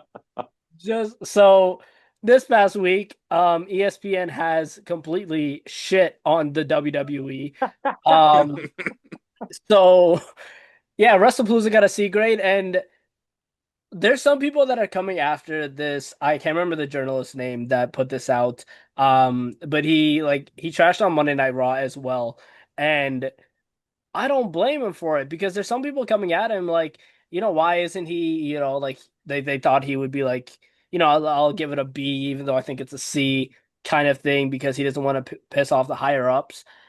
As a journalist or analyst, you have to maintain some sort of like dignity and like self-respect for yourself. If you feel a certain way and people are listening to you to hear your opinions, don't half-ass it. You shouldn't half-ass it. People want to hear your opinions.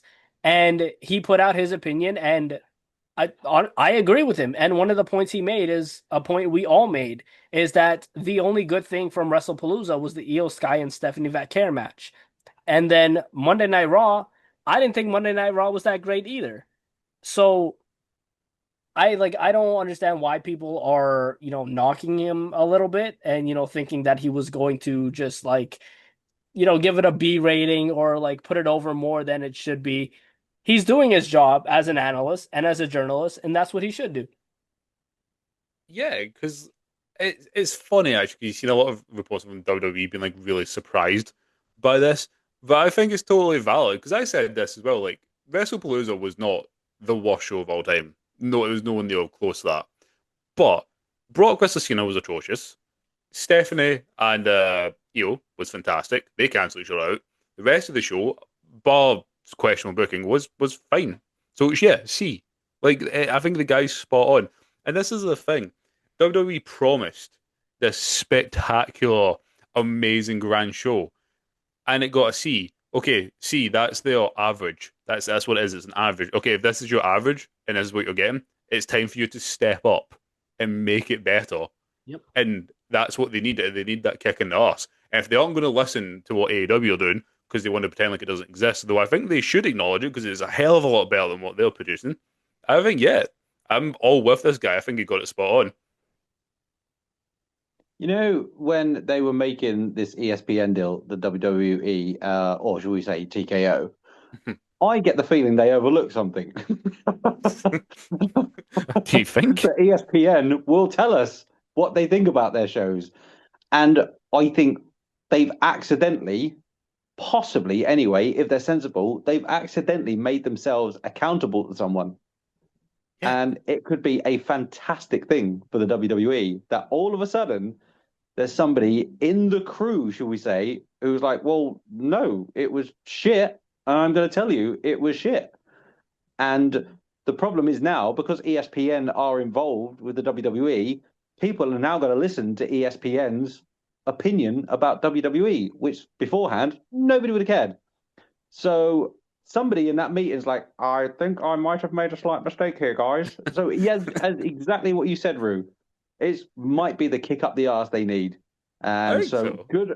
good on him for being honest, even though you think there would have been some pressure. Well, no, we need to sell it as great because we want people tuning into ESPN to watch WWE. It's like, nope, it was No, shit. I'm going to tell you it was shit. no, just being arrogant. They were like, oh no, we'll be fine because you've got it like spot on now. Like if you were at work and you did a really shit bit of work, but your boss didn't say anything, they just kept it quiet and then just like fixed it themselves and handed it in or whatever. You never knew. You'd never know to change it. Whereas if your boss took your piece of work, yeah, you would suck at the time. But if they took your bit of work and like, yeah, this is really shit, you need to like up your game. You're gonna up your game. So, like Hey, in brilliant. ESPN, they're the boss, and if they're like, yo guys, that was shit, then they're gonna be like, oh, well, I don't want to get into trouble again. I'll make it unshit. So, Yeah. yeah. Thank you, ESPN, for being the saviors we didn't know you were going to be. Yeah. God bless ESPN.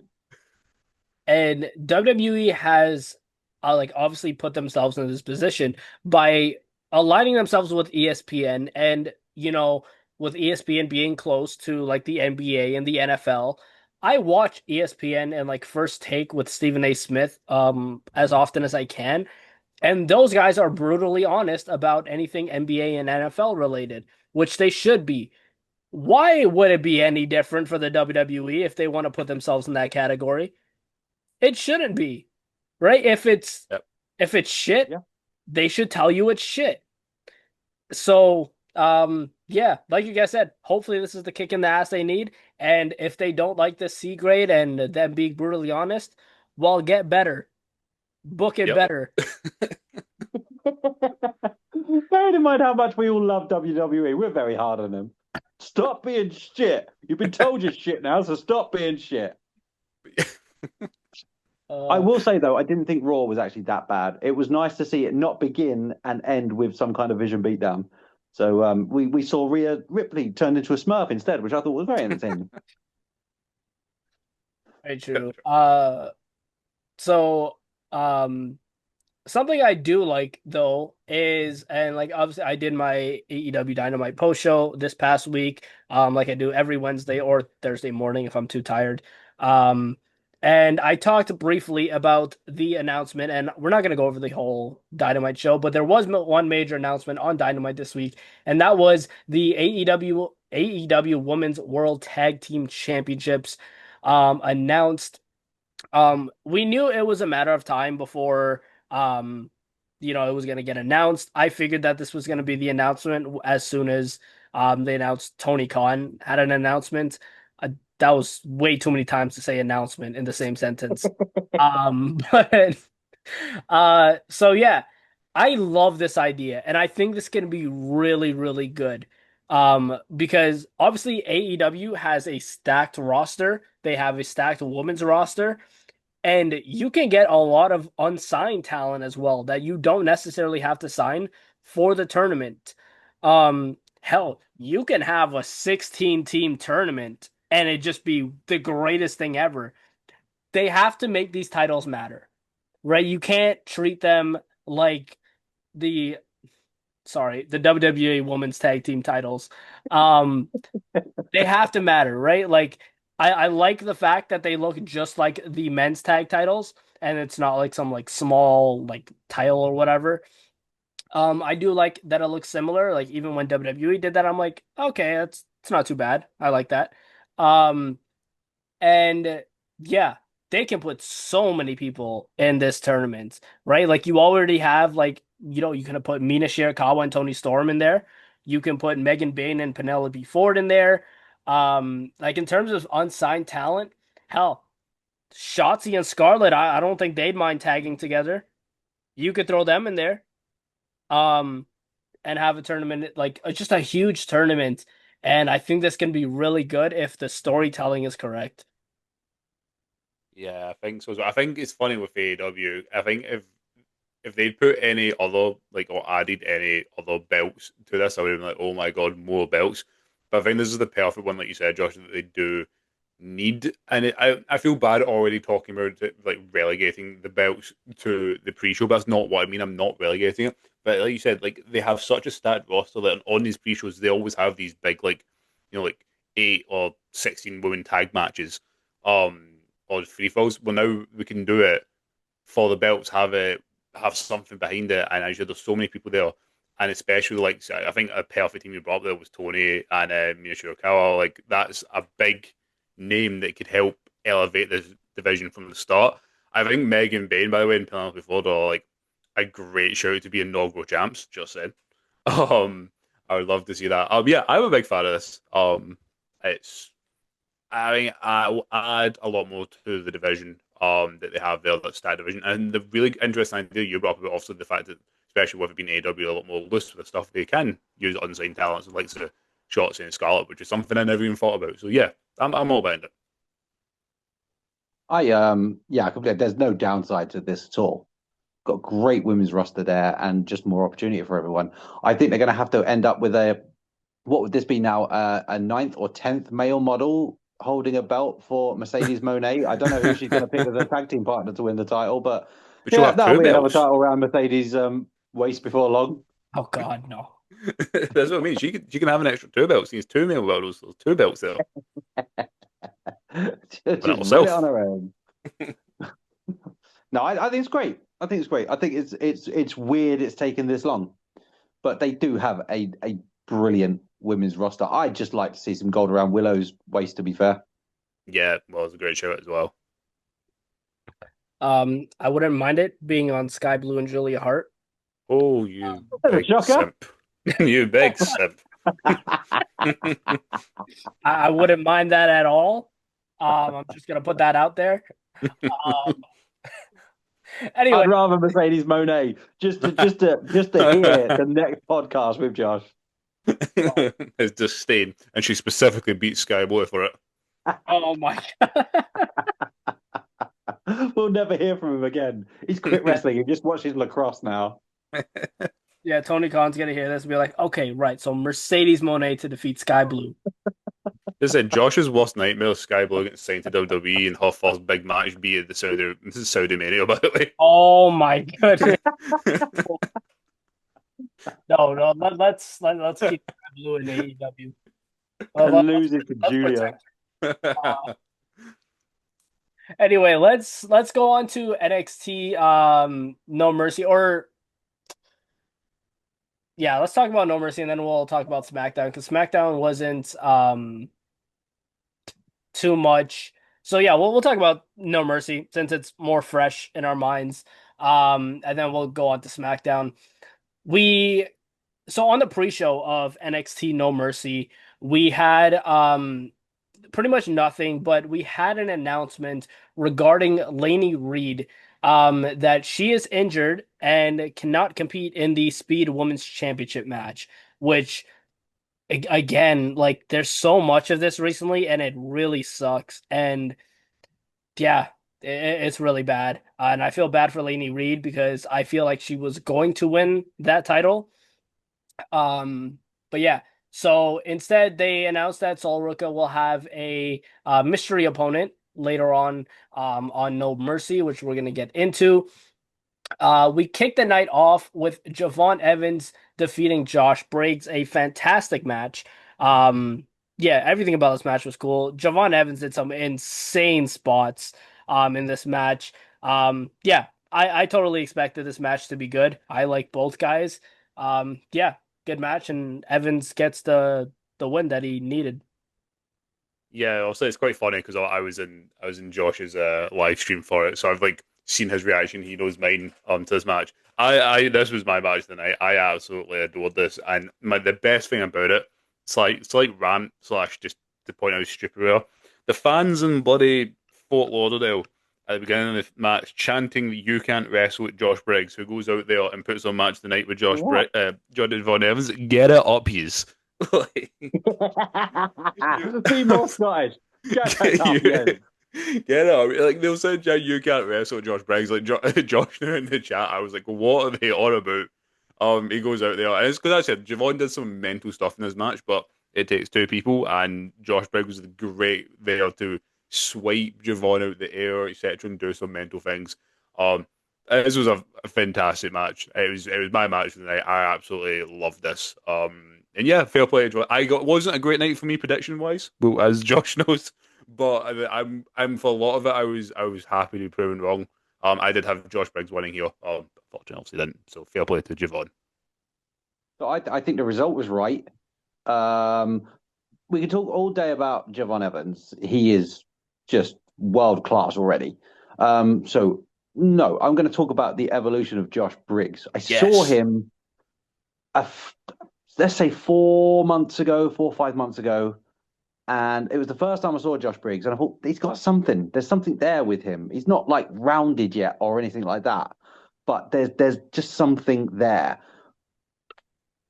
The evolution of him in the last few months is brilliant. He's now, to me, seems like he's completely found his character. He's got the meanness. He looked mean, but there was something. The meanness wasn't clicking with the look. But see, he's found within himself, I think, that aggression and that character. And I don't think the loss harms him at all because Javon Evans is just on a different plane at the moment. So yeah, no, applaud to Josh Briggs. He has come on so much in the last few months and is now, I was looking at him as potential person who was going to take the belt off of Obafemi. I think he's reaching that kind of level now. I don't know where the "you can't wrestle" thing comes from. Oh, it is. It's ridiculous. I don't get it at all. I was I don't listening to it. I agree was like, with what are you on about? literally. What are you talking about? But I know. So I just big up Josh Briggs on this one because his evolution over the last few months has been fantastic, and I really enjoy watching him and listening to him as well. I think it's great. Yeah, I'm so happy you said that because Josh knows, like, I adore Josh Briggs. And I don't even fully know because you're totally right. There was like even when he was missing something, I still loved him. And it's one of Yeah. these weird ones. Don't you just look at you just get it with some wrestlers where you're like, I can't really explain why I like you so much, but I just do. And actually, Josh brought up a great point in the stream last night, or more a great like comparison. to Dijak. I think that's great because I equally love Dijak, and he was so screwed over in WWE. Hopefully, we don't do this with Josh Briggs. I don't think we're going to touch many a bits of wood. But yeah, I just gravitated towards Josh Briggs, and he's someone like if I was Big Shawn Michaels, I would build my entire division around him. I think he's amazing, and I absolutely adore him. I'm Absolutely. so happy. Yeah, I love him. I think Yeah, he's me so too. good. I think I he's think so it's so because good. oh, sorry. I think it's No, because say that. even early on, you could see with him that potential there, which made you want to watch him next. Because Yep. I think you could see with him, the looks great. He's got a fantastic physique. He can wrestle. So shut up, Fart Lauderdale. Um, yeah, I think even early on, when he hadn't quite found himself yet, you could see the potential there. Yep. And now he's just beginning to bring that potential out of him to be like a big player. Yep. I think Like so. he's still got a little bit of edge to maybe refine. I'm talking like I'm some kind of wrestling expert. I'm not at all. I've just got on personal opinion. He's just got that little, just something to refine. But he's so close to being like a big player. Yeah, I think so. I mentioned this to Josh actually on our predictions for it, and the fact that at the top of NXT they're missing that like big bad because Obafemi's not Yeah. really a heel. Like he's not. He's a massive tweener. He's like hell, one or two ways with him. They're missing this big evil bastard at the top of the top of division. They don't have that. I think Josh No. Briggs could be that quite easily, and I want to see him up there. Kevin Nash vibes. Yep. I love that you, sorry to take this on a tangent. I love that you said that because I got asked a question that I did a TikTok reply to of if I had to choose. It was actually by the wrestling geezer. Shout out to him. Oh, I love that Uh, guy. I know. He asked me if I was to take three members of the current roster and to make a new age NWO, who would I pick? I think originally I said Cody to play the Hogan role.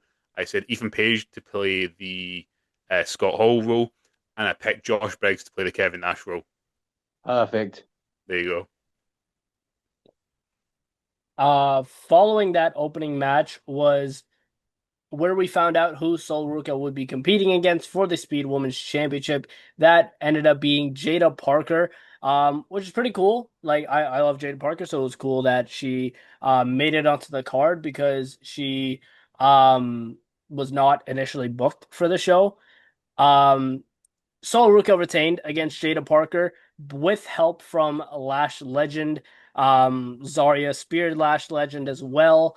Um, Jada Parker just looked like an idiot in this match. Because you had can't remember how much time. It was like 40 seconds left. Yeah. And like I say this with all due respect, like I just mentioned, I love Jada Parker. I think she's great. But they made her look like an idiot because you had 40 seconds left and you're distracted by, Zarya and Lash Legend, and you're just standing outside of the ring watching these two go at it instead of going in the ring and finishing the job and winning the title. And instead she gets caught with a soul snatcher. Just doesn't look great on her part, logic wise. But it's a speed match, and like the 5 minutes was pretty fun up and like until the end. Was kind of iffy. But yeah, Sol Ruka is still a Speed Women's champion, and maybe eventually she still loses it to Lainey Reed. Yeah, the booking here felt a little bit over the place, and both myself and Josh had gone for Lainey Reid here to win, and I think she might have been meant to, because it did feel really, really weird the booking they went with this, because obviously, like for instance, if it had been Lainey Reid, I can't imagine Lash Legend getting involved in the match. And yeah, the match was fine. I've said to you before, like I struggled to get in and invested in the speed matches. It's hard when there isn't really a story there, and you've only got 5 minutes, and that's only for the championship match. Never mind the normal matches, which are only 3 minutes. So I do find it hard to get invested. But the match for those 4.5 minutes, it was fine. It was absolutely fine, and I agree. I'm a big fan of Jada Parker. I hated the booking decision here because I agree. I think she looked really, really silly here, which she shouldn't because she's a very, very good talent. That's why I think Laney may have been booked to win this, and they've kind of had to pivot last second. Once they found out that she wasn't going to be able to compete, and it just felt something felt a bit off. But yeah, wasn't the biggest fan of Jada's booking here because I don't want her to look like that. So yeah, Yeah, I think this is a match that was wasted on a 5 minute speed match. oh yeah, So I'm massive on both Sol Ruka and Jada Parker. I think Jada Parker's got main event vibes eventually. As same as Sol Ruka as well. I think we could have held off on this match for a long time, and made it a bit more epic. I don't understand, right? With speed matches, yeah, so they're all over in like 3 or 5 minutes. Why ain't all matches over in 3 and 5 minutes then? that's Why is it kind of all of a my sudden you put them in a speed match? No, I can get the job done a lot quicker. that's So kind you're of just my telling us point. that, you know what I mean? You're just telling us that usually you're just hanging on for 15 minutes for a giggle when you could just Yeah. put this person away in 5 minutes. Why aren't you doing that with every match? You're not getting paid by the hour, people. So yeah, this is why the whole speed thing just kind of weirds me out a little bit. I'm like, well, how comes these matches are only lasting 3 minutes? I think 80% of the matches should go to a draw. I ran out of time again. Just that's one because again, I brought this up with Josh on the predictions. Is this is the kind of issue with them bringing the speed championships over to the actual main roster slash NXT. Like they've made them canon, and as you said, like they don't really make too much sense. When they were just an X thing, like I never really watched them. I caught up to date with all the results on them. I didn't really watch them, but it makes sense because it was his own wee like weird universe over there. Whereas now it is part of the actual universe, and as you said, it just doesn't really make sense and can kind of because even with Sol Ruka, if she was to lose that match, you're saying the NXT North American champion could get pinned quite easily in 5 minutes. 5 minutes, Like exactly. Just it kind of messes up a lot of storytelling. So yeah, I'm not the biggest fan of the speed championships on both sides. and we need to be making Jada Parker look strong at the moment because she's Yeah, got so much yeah, potential. The only bit of logic I was able to like throw out there for these speed matches is the cardio aspect of it because you're on a timer, so you're consistently moving, whereas an actual match you have technically all the time in the world where you can just slow it down a little bit. So the only logic I was able to throw on it, like, okay, maybe they're, getting tired, but even that, I was like, you're a wrestler though. So like even that, I was like, okay, no, that kind of like cancels out a little bit because you're a wrestler. You're supposed to be in shape and you're supposed to be able to just go, go, go. So, yeah, speed is stupid. Um, That's their new slogan. Speed is stupid. um, we then went on to the weaponized steel cage match. Jordan Grace defeated Blake Monroe. This match I had high expectations for because I thought this could have been really good. I don't think it was as good as it could have been. In the live, and Rue was there, where I was like, I don't want Blake Monroe in this match. I want Mariah May in this Yeah. match. I want her to bring out that Mariah May, that just like sadistic, that sadistic Barbie, I guess you could call her, that will just do anything. Like we had some pretty, intense spots. We had like what was it, like diamonds they Yeah. took bumps on. Um, so that was interesting, but not as good as I expected it to be. It was still fine. It wasn't a terrible match. It was fun. Um, but I think they could have done a lot more. Yeah, because I was saying to Josh, you're gonna think I'm some sort of like maniac or stuff. But I was like, this match I think deserves blood. Mainly because as Josh said, I wanted to see that Mariah May. And I wasn't talking about going over the top mental, but I think in the right circumstances, in the right situations, that bit of blood can bring that intensity so much more to you. The example I used was like the Jairus and Gunfer feud when they had Jimmy just bleeding everywhere. I said, I'm not Yeah. here to advocate. I don't want them spilling their guts over the ring. I don't want them harmed, but it can add that little bit. And this is something especially with Mariah May there, but with Blake, like if you want to get that kind of Mariah May character out of her, which I think they do, just going by looking at the vignettes they were giving her, that she had this dark, twisted side that we've seen obviously over in AEW in that Hollywood ending match and just throughout her entire reign. I think this could have done with that. I feel very as Justin. It was a fun match. I just feel like there was more that they could have done with it. I think you said in the live, Josh, and not. I agreed with you, not you just being a massive simp. But like I thought Mariah May's not Mariah May, bloody Blake Monroe's Gil was very very cool actually. Because when Jordan Grace came out in the all white, I was like, oh, she's bleeding, she's bleeding. It's the all white. But we didn't get it unfortunately. But I thought it was some very unique spots. I'm very much now being like broken by AEW, I think, because when Mariah, oh my God, Blake Monroe, not Mariah May, for heck's sake, when she pulled out those scissors, I was like, kill her! Like, I was like, do it. I know she cut the hair. But just still quite a mental spot, to be fair. I'm sure Jordan Grace takes a lot of pride in her hair. But yeah, I was sat there like I was expecting like a mock slide derby spot for a minute. But no, not quite with the scissors. But yeah, it was fun, but I do agree. I think there was more that could have been done, but maybe that is just the constraints of NXT. I've just been too broken down by AEW and what to expect from this type of match. But I thought it was fun.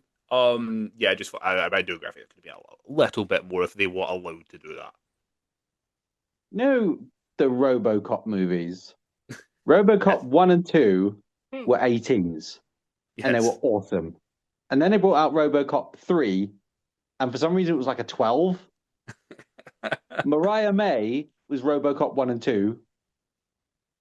Blake Monroe is RoboCop 3. Okay.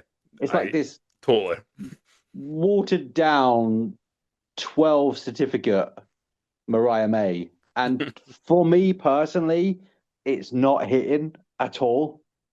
The feud with Jordan Grace has been going on for so long. Then they're sticking them in a weaponized cage match. I'm with you. This should have got nasty. And the nastiest thing that happened was Jordan Grace's weave got trimmed. Just doesn't make sense to me at all. They should have been just killing each other in this match. So yeah, something's not quite hitting for me with the Blake Monroe thing. And yeah, that's all I've really got to say about it. Jordan Grace winning is not the worst thing in the world. But yeah, the Blake Monroe's just not. It's not grabbing me at all yet. And I don't know if it's putting Jordan Grace down the pile again as well, because this has gone on so long. Because I think we all presumed when we talked about it a long time ago that we'd probably have one of them two being the champion during this feud. Thought it'd be Jordan. But yeah, but it hasn't worked out like that at all. So yeah, weird one. Yeah, this definitely should have been for the NXT Women's title. No doubt about that. We had a useless promo where Lash Legend came out and made fun of Jada Parker, who then attacked her. That was it. I don't care. Then had a singles match for the NXT North American Championship. Ethan Page defeated Tavion Heights to retain the title. A pretty fun match. There wasn't anything too spectacular, but it wasn't terrible at all. Yeah, Ethan Page retained.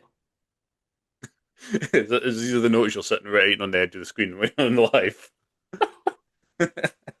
No, but I agree though. It was a totally fine match. I'm very glad Ethan retained. Because I don't know. Also, I actually picked Tavion here, not out of the fact of wanting him to win it. Again, I actually really like Tavion, but I didn't want to see Ethan lose. But I was a bit like wary on he does have to lose it at some point. But I'm very glad he hasn't, and it obviously looks like got his new challenger set up. But yeah, it is an interesting one because I adore Ethan Page. The guy's absolutely fantastic. But yeah, I'm happy he retained it because he's one of the best parts of NXT for me being that North American champion.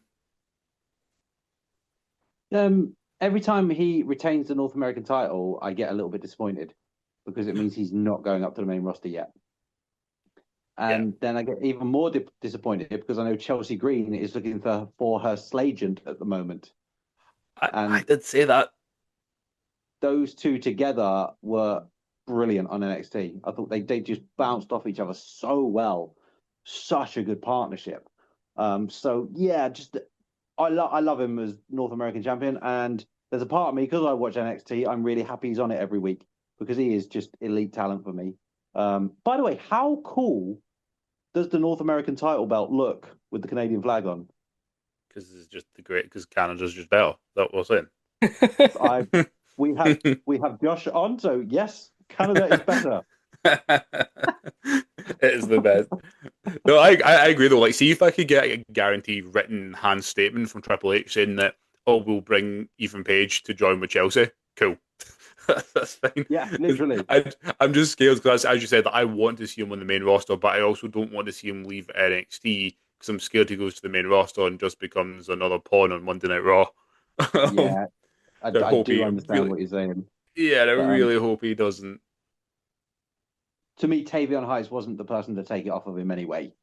Even if he does lose it, I think we're too early with Tavion Heights to have him win that. I think still a Javon Evans or someone like that would be much better suited to eventually take it off of Ethan Page. Although I know we've already played that game, but yeah. But Ethan Page can, as long as he's on NXT, he can hold that title. But the second he drops it, his ass better be traveling upwards. Yep. We then had the NXT Women's Championship match. Jacy Jayne defeated Lola Vice to retain the title with some help from a masked figure that nobody knows who it is. I was trying to think of people it could be. I saw a shining wizard and it was like Tegan Knox. I'm like, no, that's not Tegan.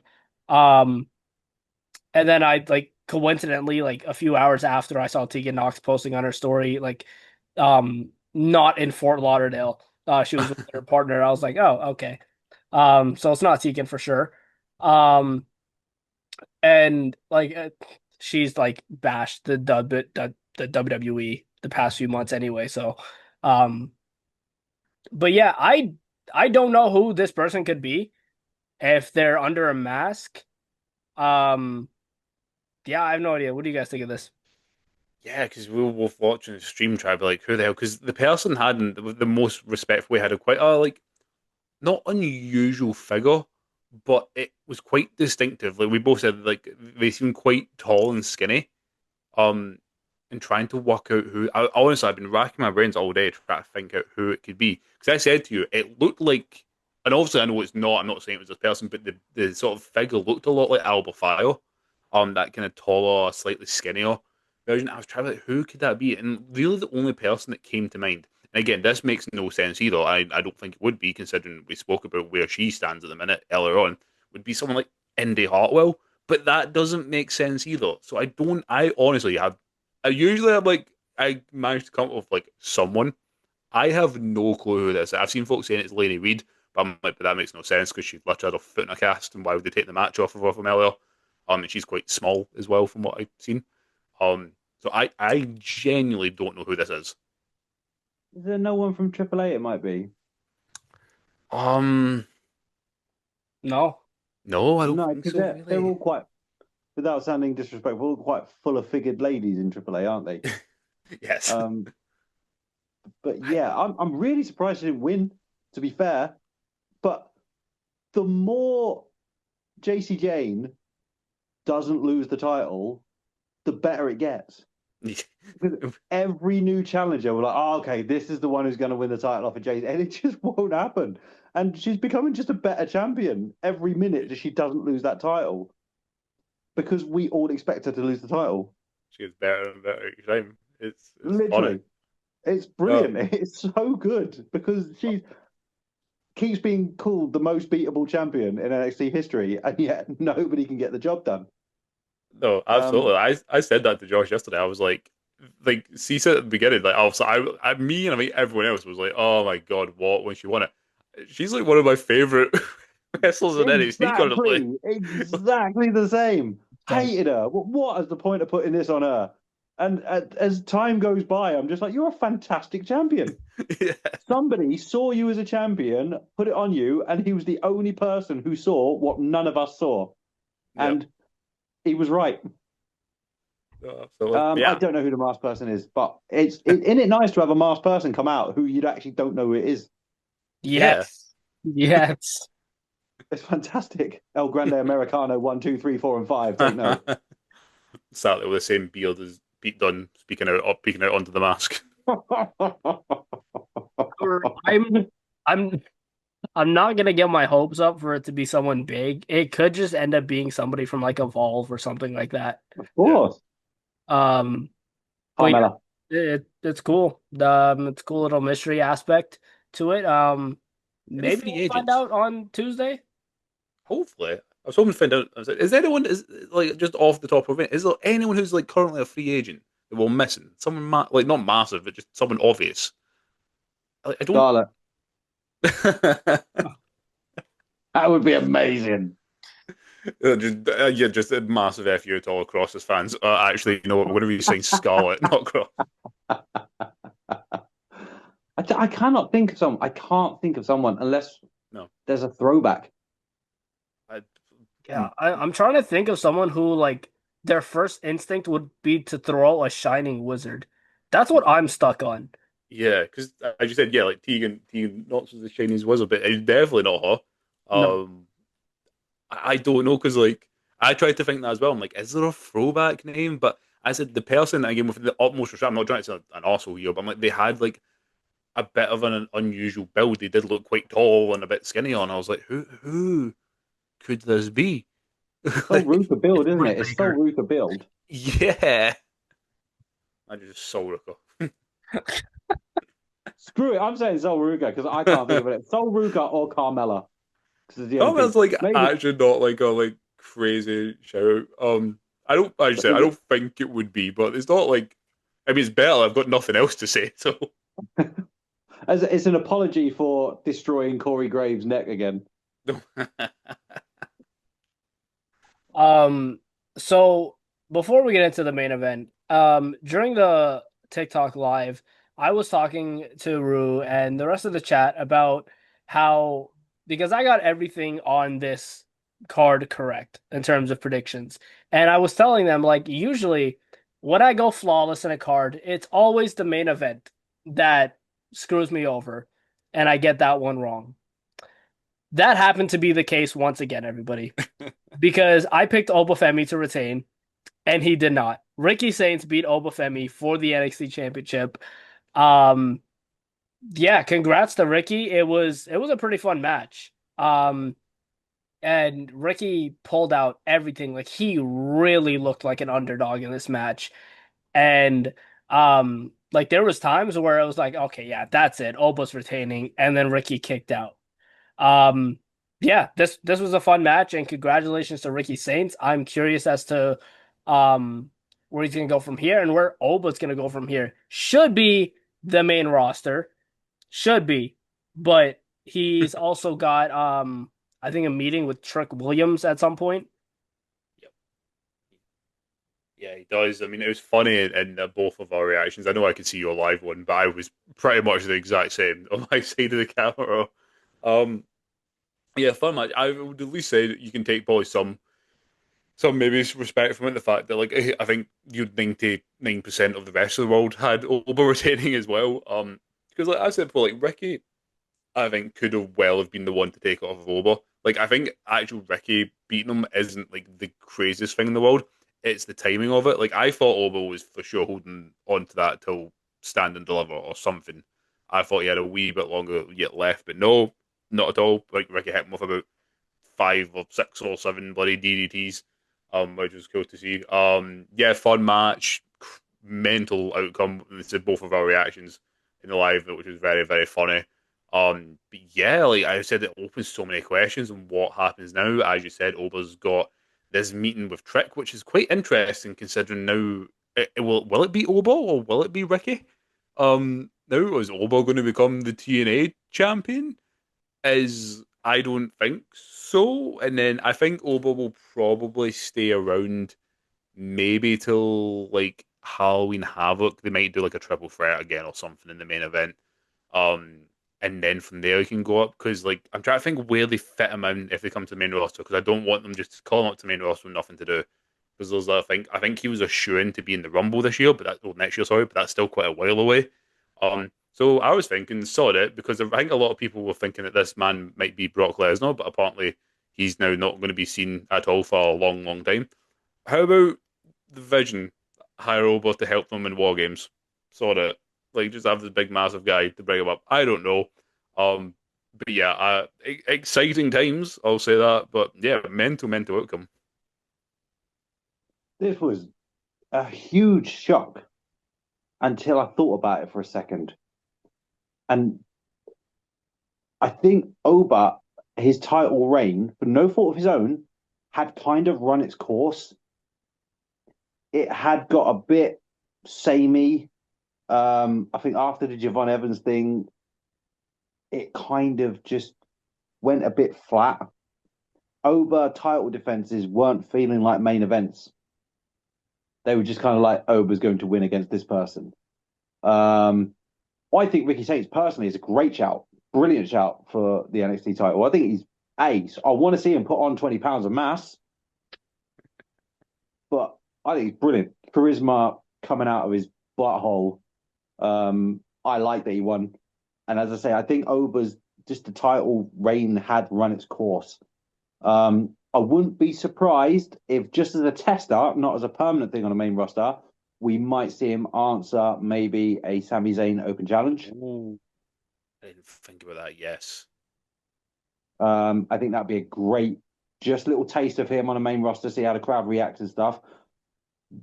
Great shout having him help the Vision on War Games if that's the route we're going down with the Vision still hiring like young up and coming talent. He doesn't need to be specifically on the main roster or on the NXT roster. He can sort of flip between the two for a little bit, but I think it is time for them to start looking upwards with him. And I've got to think they've taken the title off him at a very surprising time. So I've got to think they've got a plan for him. I'd like to think, and I beg Hope so. that they have a plan for him. But yeah, I really like that result. I thought it was a good one, and a good NXT champion. Can you guys imagine the Vision, Brock Lesnar, and Oba Femi on the same War Games team? You've just been brought together. That would be crazy. Oh my god! Like Josh, you were asking me last night, like, oh, can you imagine being like forearmed by like Oba Femi? And I was like, no, I choose life. Imagine that with like him and Brock. Imagine they like ran into each other. Were you in the middle? Oh my That'd gosh. be amazing. Oh my. Honestly, them two together would be insane. You know, like what they tried to do with Braun Strowman and Brock Lesnar? Oh That would actually be good this time round with Overfemi.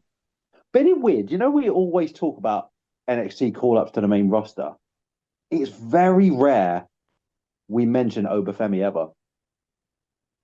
yeah. I see. In my mind, it was. I could I agree. I do. I massively agree because you're one of the first people I've seen like should probably bring it up in the fact that like Ober's title run, I think had like I think it was very good up to a point, and I Yeah, think the perfect example you said was they didn't feel like main events because they hardly ever did main event. So I think you got spot on there. So I agree. I just in my mind was like I don't know where they were going to put him, so I just assumed they would keep it because I thought like taking the and it was still was a massive moment for Ricky taking out of Ober. I was just like man, it's going to be a massive deal, massive moment. They're going to want to do that as something like stand and deliver. And then also kind of fresh year after Mania, get over it. But as you said, I hope, fingers crossed, that if they're doing it now, it's because they have a plan. Because if they exactly. don't, but then why? Just for shits and gigs. I wouldn't put it past Yeah, yeah. But Shawn Michaels, I like to think he's got a bit more nous than that. them. And Triple H together, which I think they'll be the ones making decisions on call ups to NXT roster and no TKO involvement at all. Um, so yeah, you got to hope they've got a plan, right? But now I'm Hopefully. excited. I just want to see him against Brock Lesnar. Just on So that was NXT No Mercy. Um, let's go on to talk about some things that happened on Friday Night SmackDown the night before. The show opened with Paul Heyman coming out. He mocked Cody Rhodes, asking the crowd what they want to talk about. Cody Rhodes came out. And Cody was like, "Am I talking to the Advocate? Am I talking to the Wise Man? Or am I talking to the Oracle?" Um, to nobody's surprise, Braun Breaker and Bronson Reed came out and attacked Cody Rhodes, but then Randy Orton made the save. Randy Orton was glaring at that undisputed WWE title a little bit before he handed it over back to Cody.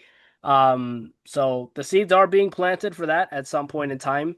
Um, so yeah, do you guys have anything to add onto that segment? Yeah, it's quite funny. SmackDown's probably the one I can remember the most because I only watched it a couple of hours ago. I can remember what happens for once. Yeah, I think it was a good promo. I really liked the bit with Cody, obviously, as you said, talking about what type of Heyman was again, and more specifically saying to Braun, trying to put that wedge there because we also know it's correct. The fact that Heyman keeps saying that Braun Breaker is going to be the future of the company, but Cody's like, you realize he's saying that to Bronson as well, by the way. You know he's doing that. So I quite like that. But yeah, Randy coming out, good big moment. They're sowing those seeds. I'm telling you, I've said it before. Whether or not you want it or not, could be the Mania match. Just saying. Still got a while to go though. So yeah, I mean, I enjoyed the opening segment. Thought it was good. Yeah, it made sense. That whole segment made sense. Apart from, I'm hoping Cody saw Randy's talking about at rings behind the scenes before the match, because otherwise, if he attacked Ron and Bronson, that was a dumb move. he, Um, he did say in the mic, he was like, "This is probably a dumb move," and throws the mic away. but I like that, Yeah. acknowledging this is probably very stupid what I'm about to do, but screw it. Um, we did get me and my wife got very sad this morning because we only watched SmackDown this morning because amazing ring announcer have to prep. Um, and we were like, one of his friends will come out, and then we were picking our brain. Wait, who is Cody's friends at the moment? And then we became very aware that Cody doesn't really have any friends at the moment, and that made us a little bit sad. Oh, poor Cody. But then Randy came out, and I thought, yeah, and I'm trying to warn her as much as I can. I know you love Randy. He is going to be turning on Cody very soon. So just steel yourself, my love, for disappointment. See, because the thing is, my wife, yeah, all the people she loves, the time she's been watching wrestling, she hasn't seen a person she likes turn heel yet. Okay, so you're like, waiting for it to Yeah, happen. literally, I'm trying to soften the blow as much as I can, trying to just hit her with some logic and reality. Like, this is going to happen. You need to start mentally preparing now. It's But always no, the funny when segment. like something's gonna happen. You're like sat there, like you just and then you're with someone who's maybe a slightly bit more novice, and you're like, oh, they're gonna get the heart broken. I always remember. I don't know if the two of you've seen it. If either you've watched Game of Thrones. None of you mates do. Um, there's a bit where it's a spoiler, but it's been out for 10 plus years where someone's going to die in a later season. I was watching it with my friend, and he was like, "Oh, I really like this character," and it was like season 1, and I was just sat there like, "Oh no, you poor man." I just stayed quiet. I was like, "Oh, hi, he's quite a good character. Not that he gets brutally murdered later on. It's fine." But yeah, it's like that, like, and you're trying to prep them as much as possible. You're like, "Oh, Yeah, just the warning. exactly. This is going to hurt." What I'm also trying to tell her is because he does turn heel, it doesn't mean you don't like him anymore. You can still like a heel. It's fine. I did see like a little bit of like a meme or TikTok like similar to that. It's like oh my wife loves Randy Orton, but only I know who he truly is. And then it goes to like '09 Randy Orton. Yeah. Yeah, you need to show your wife Owen Orton and be like, "Do you still like the man?" Oh gosh. I've been telling her one of our cats has said she's going to move out. The Street Profits seem to be on the same page when they did an interview with Kathy Kelly saying they want the smoke, they want the tag titles back. They then went on to defeat Melodome Miz, but with some more miscommunication between miscommunication, um, Way! between Melo and the Miz. Um, Miz tagged himself in when Melo was about to go for nothing but net. And then when Miz was getting pinned, Carmelo Hayes had the option to break up the pin, but did not. You can't blame the guy. Um, so yeah, Street Profits win. There wasn't an attack by the White Six. I think they just stood at ringside creepily on the announce table. Just appeared out of nowhere. Um, and yeah, just stared down the Street Profits. Um, yeah, any comments on that? Uh, yeah. Can we like pull the trigger now, please? We've been asking for a while. I know it's coming with the Mellow Miz, and this one was probably the most blatantly obvious it's going to happen. Can we do it soon? Get Carmelo on to do some other stuff. That's how I was feeling about it. But yeah, fun match. Street Profits look good. I wonder if they will continue to sow those seeds, as you said. They look good and on the same page here, but maybe now that they are the number one contenders, that they can like focus in on the White Six. Maybe the White Six focus in their attacks on them and try to make them question each other. I'm not too sure. I wasn't like the biggest. I'm not gonna say, but it was a great match. I was slightly not fully paying attention, but yeah, I kind of just want to see Melo kick Miz or the opposite way around and everyone cheer him. Yeah. So everybody needs to now stop complaining that Melo isn't being given anything. He's now being given a storyline. It's up to him now what he does with this. He's got a great dance partner in The Miz. If they want to, they can make gold out of this. So Melo's got his chance now. So let's all wait and see what he does. I really hope this bears fruit for him because he deserves it. He deserves a good storyline, which he's got now. I kind of hope we keep on teasing the Street Profits breakup Yeah, because I think again they kind of run their course now. They've done everything you could possibly do as a tag team. They're brilliant, both of them are. So yeah, I'd quite like to see just a bit of dissension there. Funny enough, the team I care the least about is the White Six. Don't care. Your tag team titles, I don't care. Every time you turn up on SmackDown, I do not care. yeah. The whole tag division's kind of gone a bit slow since they've won. Oh, It's just everything's just slowed down. And yeah, it's a shame. Like I want to like it. I do like the White Six, but yeah, when you bring championships into it, it gets a little convoluted and a little bit. This isn't so good. you know when you go to York Dungeons or somewhere like that, and there's Yes. people there like, yeah, come in, stand against that wall at the back there. There's literally what the White Six remind me of. They are Yeah. just Yorkshire Scaregrounds. Yeah, they sound like the ones we have been to the Edinburgh ones. They sound similar. Um, Throughout the night, Stephanie Vaquer went up to all three women who were in the triple threat match. In the main event of SmackDown, Jade Cargill, Nia Jax, and Tiffany Stratton. She pretty much just reminding them that whoever comes out in that match, she will be facing at Crown Jewel. So that was whatever. We had Julia and Kiana James defeat Michin and BFAB. I don't care. Um, it doesn't matter. Um, yeah, BFAB went from being the mediator between the Street Profits to once again just being a tag partner for Michin to lose. Um, yeah, I don't care. Do you guys? I'll be positive. I'll be positive in this. You're right. There's nothing to care about. But to be fair, more specifically for Keanu James, I mean, Julia should be doing a hell of a lot more. It saddens me, particularly on a show that Stephanie Vaquer was on as, as the women's world heavyweight champion. Oh, I And there's, know. Right. I know.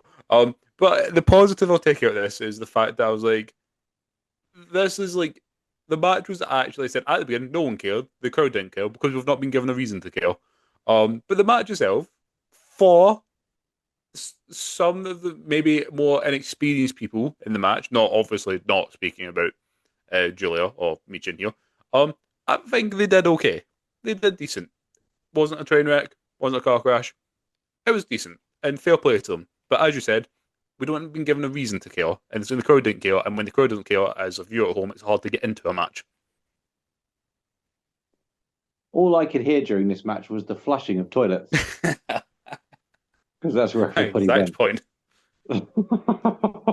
It's such a shame with Julia because you remember when Chelsea Green and Lyra Valkyria were both the US champion and the Intercontinental champion? Yeah. Chelsea Green was doing so much more of it than Lyra Valkyria was at the beginning, especially. It was so lopsided on how both titles were being treated. Then we kind of got Lyra Valkyria versus Becky Lynch 1, 2, 3, 4, 5, 6, and 7. And we cared a bit more. It's gone the opposite way now. the Intercontinental title is feeling like such more of a big deal than the US title is now. Yeah. And Julia, the talent that she is, I just they need to find something better for her than what's happening at the moment. Because yeah, we don't care, and that's just Yeah. because she's not being given a rivalry, like a big feud, basically. Which Yeah. it's just it's such a shame. She's got a mouthpiece now as well, so we can give her the big feud, and there is opportunity on the mic for her now because Keanu James can just do the talking for her. But although she's not a bad talker herself anyway, so yeah, just we need to get a bit more imaginative than just B-Fab and Mitchin all the time. Yeah, they could do it with a bit of a shake-up. I've seen some people saying like, "Oh, they should swap the titles and have Becky on SmackDown and Julia on Raw." But I think the issue is like the Raw women's division is so stacked.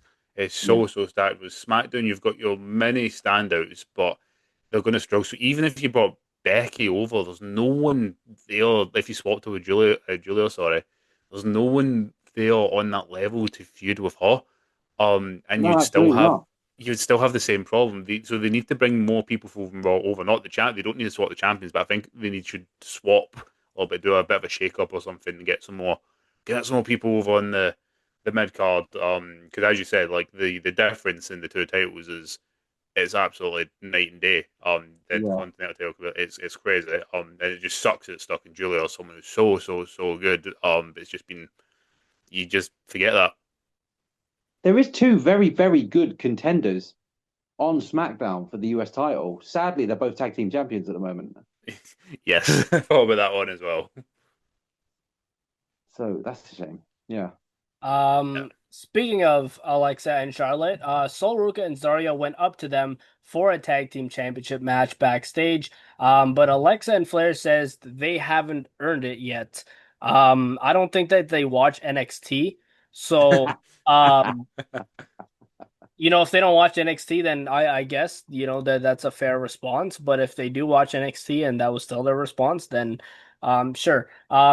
I'm just bullshitting. This is obviously going to be like Zarya and Sol Ruka having more TV time on SmackDown, which is always good. They're probably going to be involved in a tag match.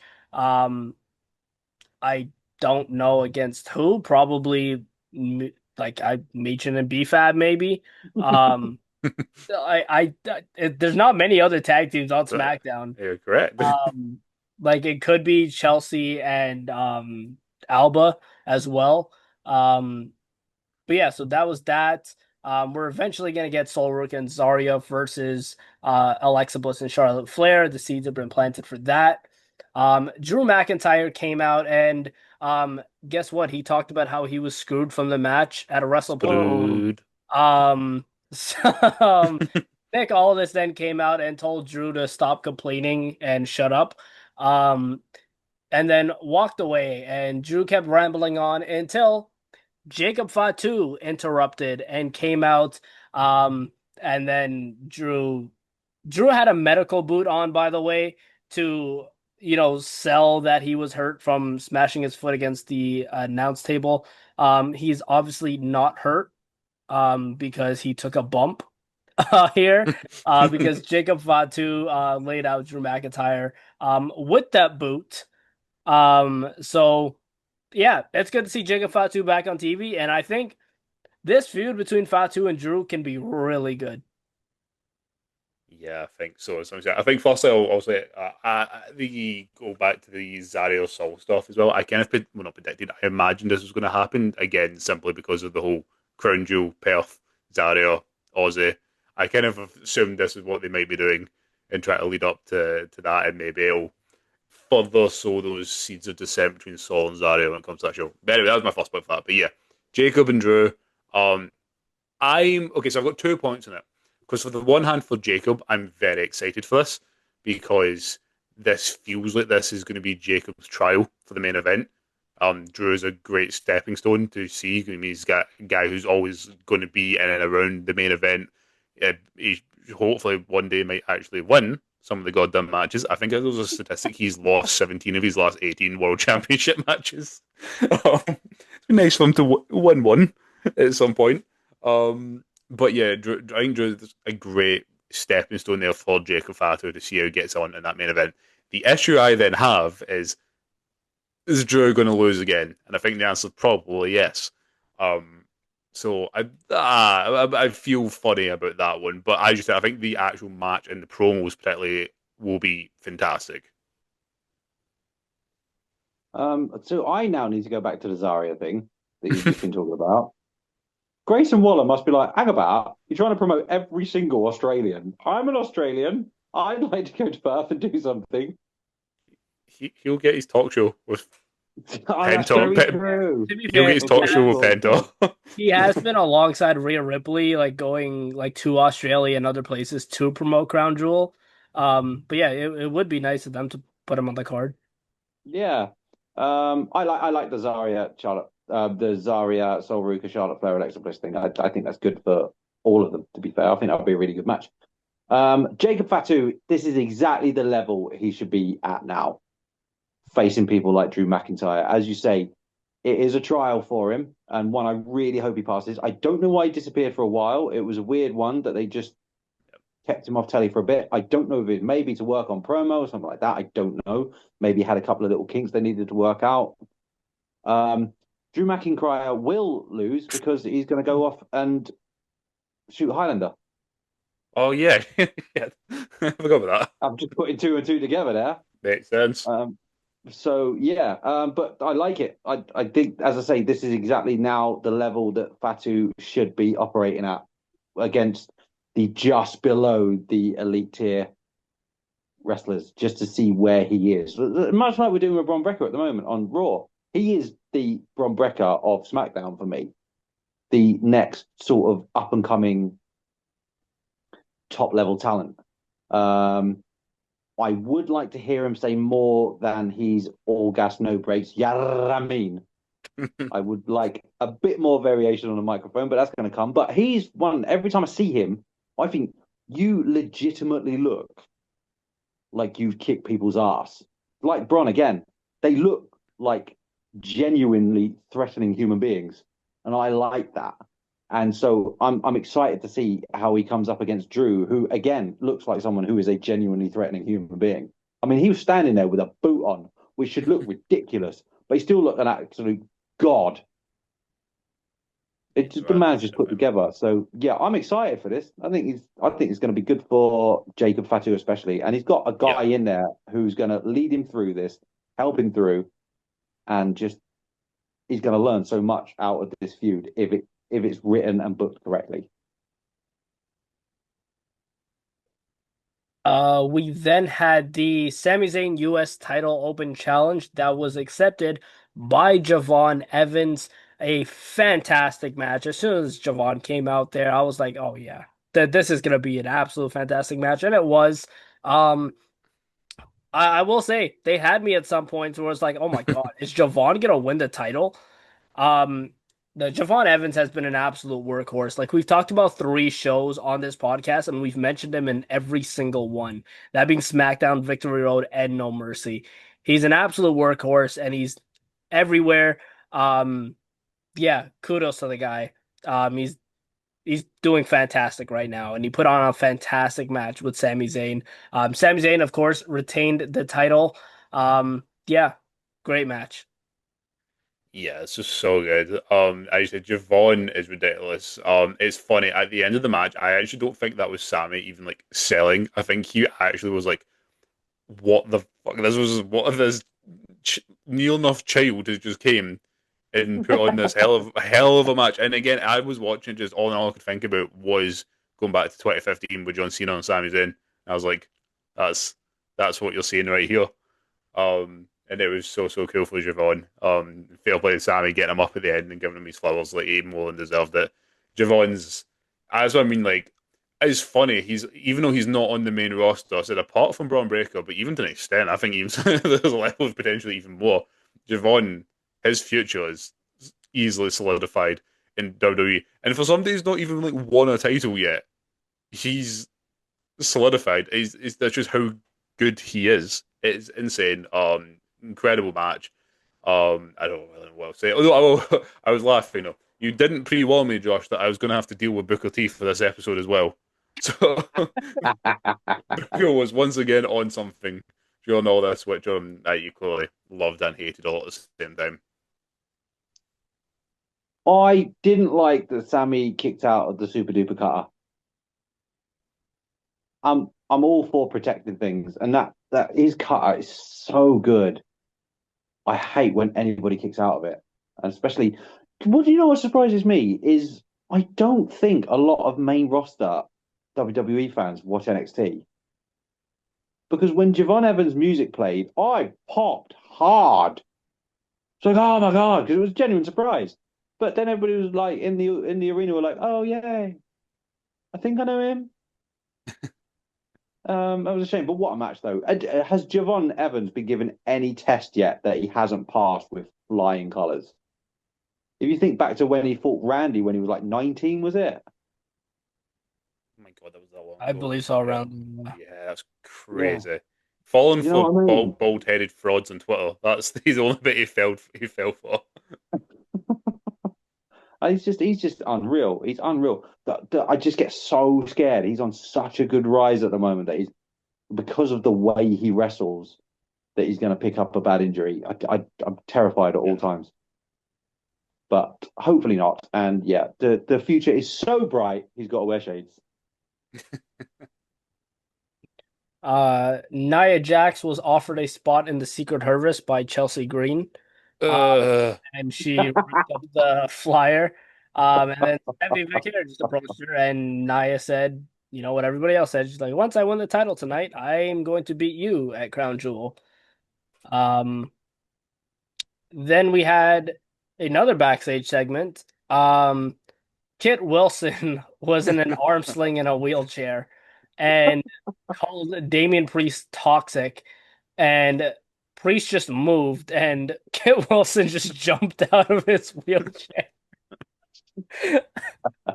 Like, it's stupid, but I kind of like this. This was just stupid funny. The, Kit Wilson's doing anything he can um until Pretty Deadly gets back together. And then Aleister Black hit Priest with a black mass for his birthday. lovely of him. I'm just laughing at the kills and stuff. I agree though. I think it's like as you said, with most Elton's, I don't know how long Elton's out for. Sort of, it gives them something. It gets them on TV. Why not? It's fun. It's ridiculous. It's stupid. Made us all laugh. But yeah, I thought what was interesting is Aleister Black said to Priest, it was something like, uh, oh, I can't remember the exact terminology he used, but it sort of hinted at them doing like a last man standing match. I think he said something along those lines. So I wonder if we might get that at, like Crown Jewel. Knowing them, it'll just be on SmackDown because it just always is. It's never on the actual pay per views. Um, but yeah, I had a fun segment with with Kittles and enjoyed that. But yeah, I do. We need kind of a proper blow off. I think on a PLE match from Black and Priest, and then move on to the next. Yeah, I'm actually a bit scared that Elton's going to be out for a while. The fact they're giving Kit Wilson this whole toxic masculinity gimmick, if you're giving someone a Yeah, gimmick to go with, that means we might be setting for the long haul for a while. So that's really sad for Pretty Deadly because I actually really like Pretty Deadly. But Kit's going all in with what he's doing, and he's funny as well. Him getting put through the wall last week was just hilarious. I nearly yep. fell off the bed when I was watching it. Um, I could watch Damien Priest and Aleister Black for many more months to come.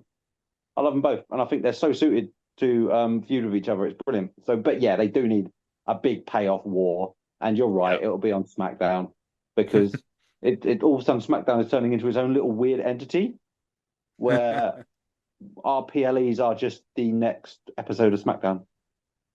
Yeah, pretty much.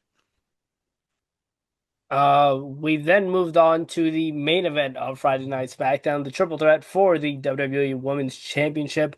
Tiffany Stratton retained against Nia Jax and Jade Cargill. Now, there's a lot to break down here for this match. Um, so this was a pretty solid match. This was a lot better than I was expecting it to be. They put on a good showing, all three of them. However, towards the end of this match, Jade Cargill got busted open pretty bad, um, and bleeding profusely. Um, Tiffany Stratton then went for a cover on Nia Jax, and Nia didn't kick out, but the ref stopped at 2. Um, I'm going to assume that Jade Cargill was meant to break up the pin because um after that the I and I somebody on TikTok pointed this out as well, and I can't remember his name and I feel really bad, but he pointed this out on his TikTok um where right after Nia kicked out, the both of Tiffany's and Nia's eyes went straight to Jade Cargill. And that just told me that okay, Jade was supposed to break that up, but she was way too hurt, and way too compromised to even do anything. Um, so I hope for her sake, Jade is okay. I hope it's not anything too serious because the cut did look pretty bad. Um, but yeah, Tiffany Stratton retained. What do you guys think of this? It's a lot, like you said. Yeah, match was a lot. Actually, I agree. Match was a lot better than I was expecting. I made the joke with the noise earlier. Both Nia and Jade's promos earlier in the night were dreadful. I hated them. I'm sorry. I don't like either of their promos at all. But in ring wise, it was very, very good. Was a big fan. Then, yep, we had the injury to Jade, and I'm very, very critical of Jade. I am aware of that. I just have been just there, but I will give her one bit of a good bit here. Is I don't know if it was on purpose, if she meant to do it or not, but her just coming out and just screaming at the camera, I think she won so many folk over with that. She made herself look like a complete badass. Like I'm not going to quite go to Stone Cold and not Brock Lesnar, Stone Cold and Bret Hart levels of staring in the camera with the blood come down his face, but it was similar in that vein, where like rather than just she just I don't know if she even knew what she was doing. It was a hell of a cut. It looked horrendous seeing the photos of it and stuff. So fair play to Jade, but yeah, this was very awkward and very clumsy. I've seen a lot of people throwing blame around everyone online. I think what's very interesting is right before I watched SmackDown, I actually watched Chris Van Vliet's recent episode with Charles Robinson, big little H. And he brought up a point in this, and this was right before I'd watched SmackDown. Now I knew what happened in SmackDown. I knew the ending. I knew everything. I'd seen all of the videos from it. And he was bringing up the fact of, people say, oh, you should always count to three. And he was saying it's not as simple as that sometimes when it's just like in mentally, like when you know that's not the finish, sometimes, especially if you're a lot more inexperienced, it's hard to to be in that mindset to do that. With this match, though, I totally agree with you, Josh, that I think clearly Jade was meant to break this up. The issue that I had with it, I think a lot of people had, was the fact that obviously the next spot was Tiffy winning anyway.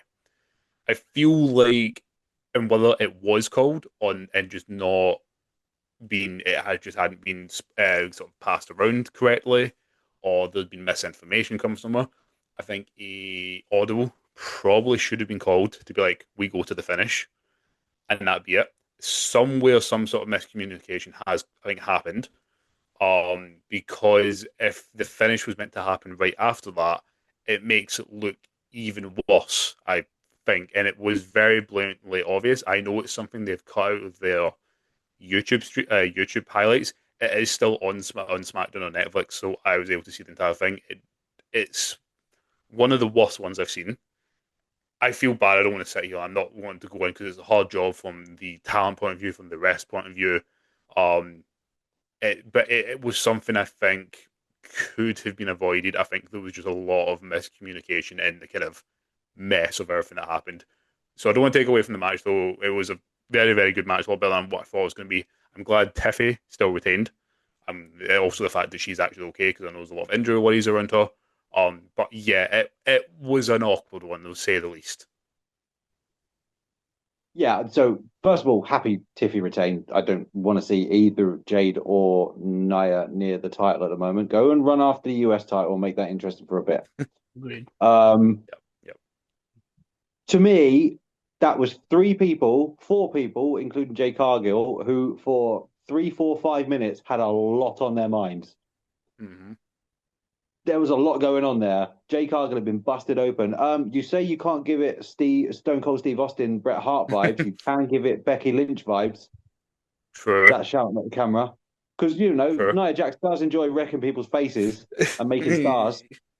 Was Yeah. that Kyrie Sane, Becky Lynch, and Jade Cargill now? Yep. So, I credit to Jade. She took some bumps after that as well. So, and the screaming at the camera was exactly the right thing to do. Yep. So she had a moment and she took it. Then you look at the referee, who's now, we need to go to the finish, panicking. How is she? Because she was checking on her for a while. So this referee's got a lot on her mind. Probably a lot of voices coming through her earpiece as well. Yep. Now, whether the miscommunication was she saying go to the finish. So maybe Nia Jax doesn't kick out because she thinks, screw it, I'm just going to lie here for the 3. If Nia Jax and Tiffy were waiting for Jade Cargill to come in and break up that pin, surely you have enough intelligence, wrestling intelligence on you to think Jade Cargill was busted open. So let's maybe not rely on her because she is in all sorts of trouble at the moment. Or whether they were confused, like this was going to be the finish. The referee not counting 3. The problem is it was so obvious that there wasn't even a slight movement from Nia Jax. Yeah. No movement at all. She just laid there flat. I feel bad for everybody involved in this, to be fair, because that was an audible called, and obviously I get the feeling they called different audibles. And you've got such a finite amount of time, a lot of noise going on around you to try and convey a message to each other, which must be so difficult. So yeah, don't kill the referee for this one. Yeah. Who We've seen. everybody's already trying to. Oh, so and so's going to get sacked because of it. Yeah. No, it happens. It just happens. It's a job, and sometimes mistakes are made. Yeah. And Exactly. what it I've does seen. do is, sadly, now, what the only thing is, we knew Tiffy was going to win, so why didn't we just count the 3? That's the only thing I can say. Yep. Um, so yeah, it was just an unfortunate thing that happened, but the match was actually pretty good. I had seen pretty much that exact match on the WWE Live I went to, Oh yeah. which you guys called at the time when I said, "Oh, there was a triple threat between these two." You were like, "Or between these 3." You were like, "Well, that's going to happen then, isn't it?" And you were absolutely correct. It did. So yes, Um, you're spot on though. Like yeah, like I've seen so many people. Again, it's X because of course it's because everyone else is just horrific human being. People calling for the refs job and all that. And as you said, come on. shit happens. It's wrestling. It's a job. Like we've seen it before. Mistakes happen. It's fine. We just move on. Like it's not something they can't fix. I also I mentioned I agree. I think like yes, it should have just the botch looked very bad, and that should have just been the finish. I think a good point as well is on Niall. As you said, hopefully you would have. Again, I'm sure there was a lot of miscommunication. I'm not putting this blame on one person. I think it was just a whole Yeah. 5 minutes, as you said, of just chaos. Um, but you would have hoped to have had that little bit of willful to potentially have to kick out if you had to. Because I was going to use an exact example from No Mercy. Because me and Josh spoke about it live. I don't know if you remember, Josh, during the JC Jane match when Fallon clearly missed the ref to pull him out. Yep. Because we said, well, you said, and I was messaging you that well, did we miss something? What happened? And I think she had missed a cue, but you seen JC still kicked out.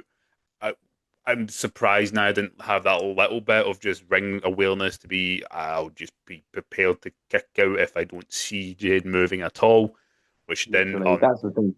yeah, exactly. Because as you said, there was no hiding it. Like Niall was flat on her back, and she was out for it.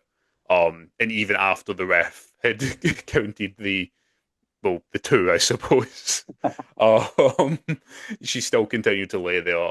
So yeah, I think it was just a big chaotic mess. And shit happens. We move on. Stephanie's still the champion. We can get past it now, and we'll look forward to Horn Stephanie, which I think which will be a good match. And let's turn her heel, Yes, please. for the love of God. So yeah, that was Friday Night SmackDown. Not bad episode of Friday Night SmackDown at all. It wasn't god awful. There was some good aspects to this. Um, but yeah, that is your very long episode of the Kayfabe Central podcast, mixed with the headlines of the week, and your No Mercy post show review and your SmackDown post show review. Because I didn't do either of those. But yeah, if you stayed till the end, kudos to you. You are an absolute real one. So thank you so much for listening all the way through.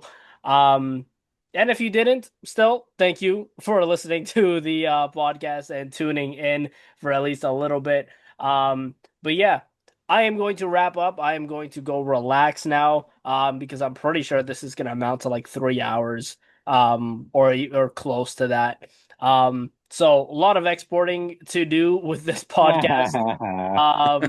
So I am going to go work on that for the rest of the evening and then relax. But yeah, thank you everybody for listening. Make sure you guys are subscribed, like, and comment, hit the notification bell so you're up to date with all the videos, podcasts, and interviews that come to the channel.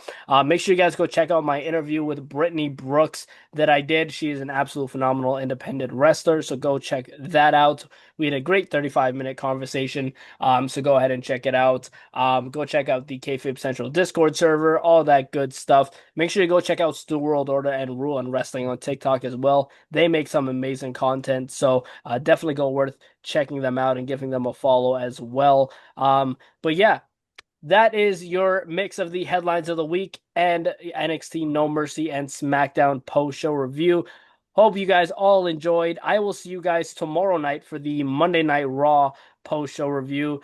So until then, I will see you guys on the next one. Take it easy.